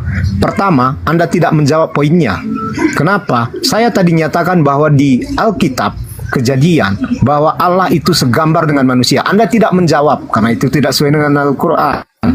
Yang kedua, Anda mengatakan Yakub itu dengan malaikat. Jadi jelas di sini di ayat 28, lalu kata orang itu, namamu tidak akan disebutkan lagi Yakub, tetapi Israel, sebab engkau telah bergumul melawan Allah dan manusia dan engkau menang. Jadi di sini Anda mempunyai sebuah kebohongan yang sangat besar menyatakan bahwa itu malaikat. Ya sudah tahu itu yang bohong bro. Masa Yakub menang lawan Tuhan bro? Jangan Anda. Ya sekarang giliran saya. Nggak perlu Anda bela guru Anda. Saya menyatakan data ini, fakta loh. Silahkan nanti Anda bantah dengan data. Jangan dengan congor. Oke? Ya. Di sini jelas disebutkan bahwa itu adalah Allah, bukan malaikat seperti yang Anda sebutkan. Jadi Bukan Allah Yahweh. Ya oke, Yahweh. Sorry. Yahweh. Di sini jelas bahwa ini adalah Yahweh. Jadi Anda tadi mengatakan malaikat. Jadi jelas itu sangat omong kosong sekali ya. Jadi saya nampak dari sini, dari penjelasan panjang yang Anda lakukan, yang saya tarik poinnya tidak dapat. Mungkin bagi sebagian orang yang menonton ini merasa bahwa apa yang Anda jelaskan itu sangat layak. Tetapi di sini faktanya bahwa di ayat 28 diterangkan bahwa dia bergulat dengan Allah. Di situ jelas. Jadi siapa yang harus saya percayai? Alkitab ini atau Anda? Dia bergulat dengan Yahweh. Ya, oke, sorry. Bergulat dengan Yahweh. Jadi siapa yang harus saya percayai? Alkitab atau Anda? Jadi kalau saya dari sini saya jelas memilih Alkitab ini. Ya. Dan dari sana kalau ditinjau dari Abraham dan Ibrahim, dia mempunyai tempat yang berbeda. Satu di Cuma Mekah. saya potong dikit. satu di- Bentar dulu bro, kepanjangan lo. Saya mau nanya, Kejadian 32, 24, Tunggu 30. dulu, bukan dengan Anda tadi, tunggu Dengerin ya. dulu ah. Yang bergumul Jangan di situ, narasi saya. pergumulan Yakub Apakah dengan semua Yahweh. seperti ini? Kalau Anda nggak Pergumulan sanggup, saya Yakub turun. dengan Yahweh itu Biar saya Bang potong Andi. sejenak. Pergumulan Yakub dengan Yahweh yang menang siapa bro? Yahweh atau Yakub? Biar Bang Jawablah. Andi, nanti saya kuliti saya dari bawah, dari mata kaki kuliti sampai otak, nanti lihat aja. Silakan bernarasi bebas layaknya Paulus, silakan. Saya ini berdata ya, bukan bernarasi bebas. Oke, Di oke, sini silakan, saya silakan. sebutkan tadi. Maaf ya Bang Andi ya. Kejadian 28 di sana dikatakan namamu tidak akan disebutkan lagi Yakub tetapi Israel sebab engkau telah bergumul melawan Allah dan manusia. Di situ jelas dia bukan bergumul dengan malaikat seperti yang Anda utarakan, tapi dia bergumul dengan Allah dan manusia, engkau menang. Jadi satu yang Anda nyatakan dia bergumul dengan malaikat adalah omong kosong. Yang kedua, Anda tidak menjawab. Di Alkitab dinyatakan bahwa manusia itu segambar dan serupa dengan Allah. Saya hanya menanya 2 poin ini aja. Saya nggak mau menanya ke sana kemari, ke sana kemari. Saya hanya mau Anda menjawab 2 poin ini. Apakah ini benar atau salah? Ya, oke, terima kasih. Oke, baik. Dengarkan teman-teman, saudara-saudara muslim yang ada di bawah, dengarkan. Ini muridnya Bang Handi yang sedang berbicara. Nama saya Bang Suma. Ada 2 poin. Tadi satu Balik poin. gurunya Bang Handi yang bicara. Jangan abangku. Tadi sudah 1 poin saya ajarkan kepada dia, tapi dia tidak percaya. Saudara Babang ini tidak percaya. Kenapa? Minim ilmu. Teman-teman muslim di bawah catat, dan juga Kristen-Kristen yang tidak percaya lagi dengan gereja, dengarkan saya. Di Kejadian 32 di situ dituliskan memang bahwa Yakub bergumul dengan Tuhan, dengan Elohim, dengan Yahweh dalam konsep Kristen. Dengarkan baik-baik. Di data nomor 1 diterangkan apa? Yakub melanjutkan perjalanannya, lalu bertemulah dengan malaikat-malaikat Elohim. Bertemu dengan siapa? Bertemu dengan siapa? Malaikat. Malaikat Elohim. Terus berlanjut sampai data-data yang selanjutnya. Malaikat ini kemudian bergumul, lalu kemudian disebut Tuhan di sana. Kenapa? Karena malaikat sedang menyampaikan firman. Maka malaikat ini kemudian disebut Tuhan. Mau pembuktian? Catat baik-baik. Tak kasih data supaya Anda waras. Hosea 12 nomor 4. Tolong yang bisa bahasa Ibrani bacakan saya. Lalu kemudian Yakub bergumul dengan malaikat dan Yakub menang.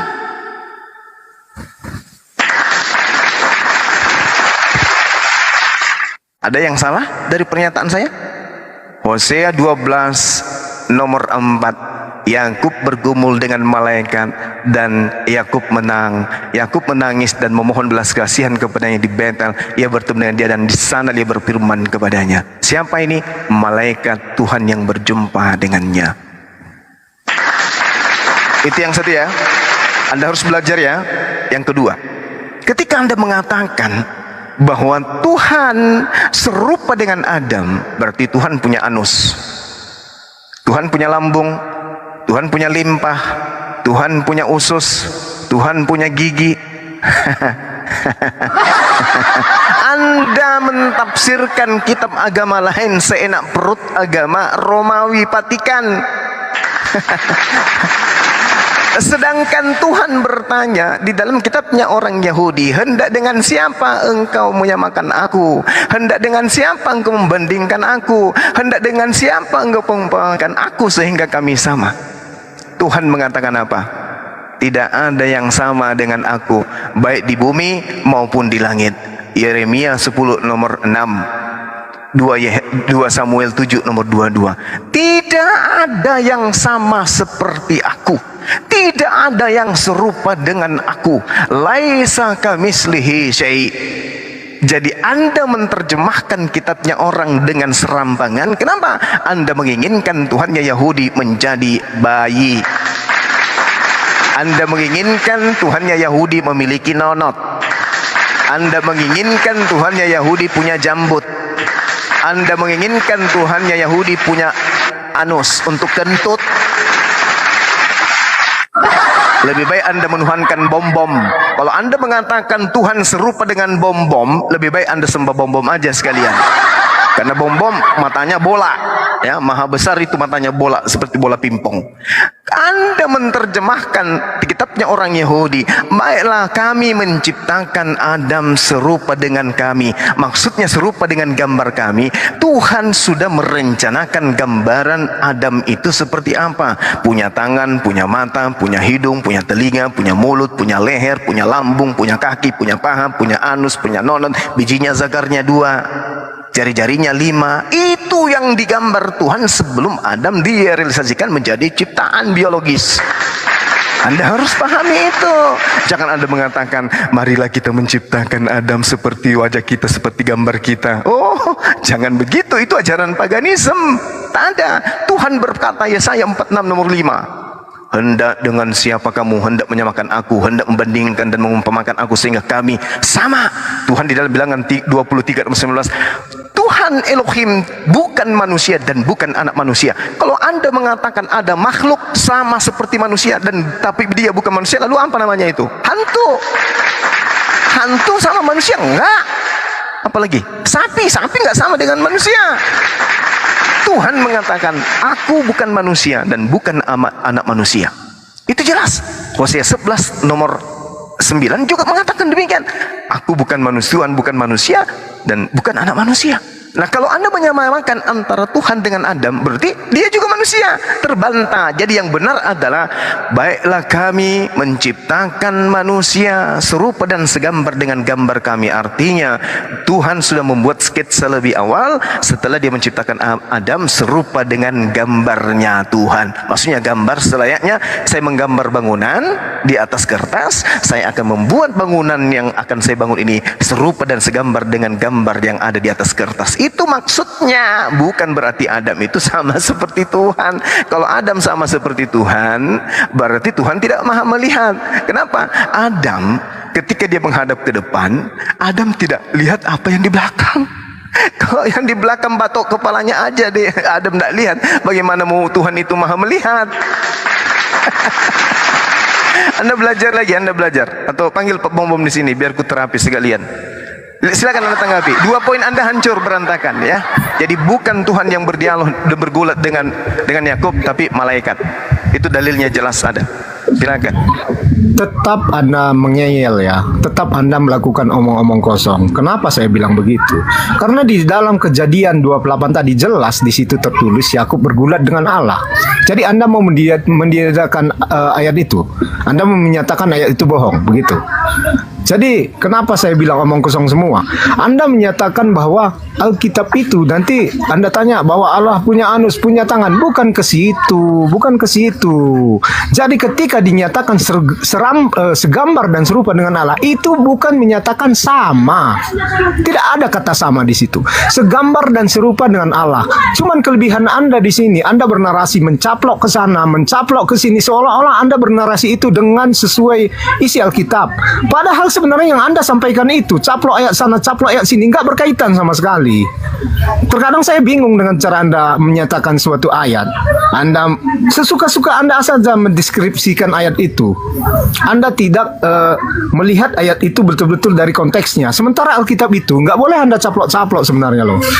Saya di sini menerangkan, kalau Anda pun baca yang saya utarakan tadi di Kejadian itu tadi, memang di situ dirunutkan bahwa Yakub di situ bergulat dengan Tuhan, dengan Yahweh. Nanti saya bilang lagi saya dengan Yahweh.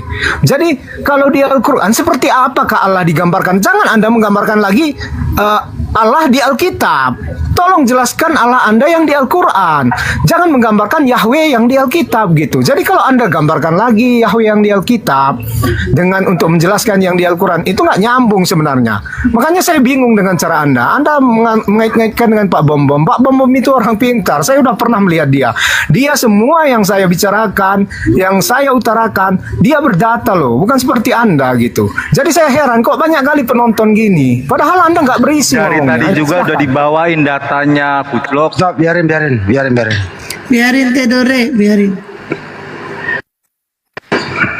Udah bang, gantian. Lanjut narasinya. Bang Yoma. Oke. Satu pertanyaan yang membuat gigi Anda akan permisi satu demi satu. Kejadian 32 nomor 28. Lalu kata orang itu, namamu tidak akan disebut lagi Yakub, tetapi Israel, sebab engkau telah bergumul melawan Elohim dan manusia, dan engkau menang. Pertanyaan saya kepada saudara, lalu kata orang itu siapa? Jawab. Jawab bang. Orang itu punya penyaksian kepada Yakub.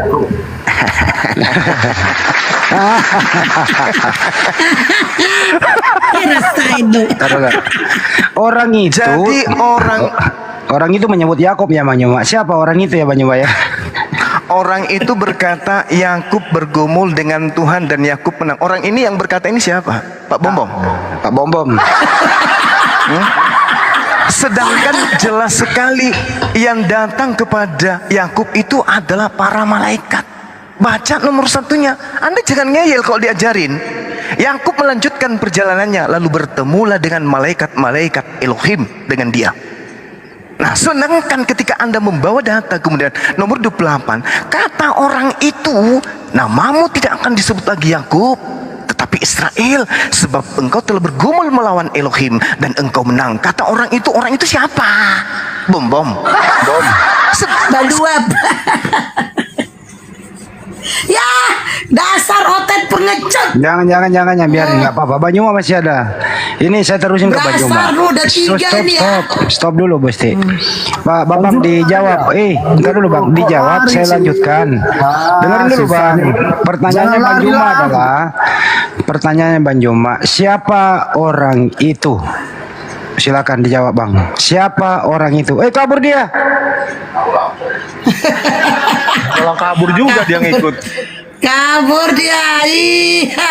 Habis diketawain kabur dia. Jawabannya adalah bom.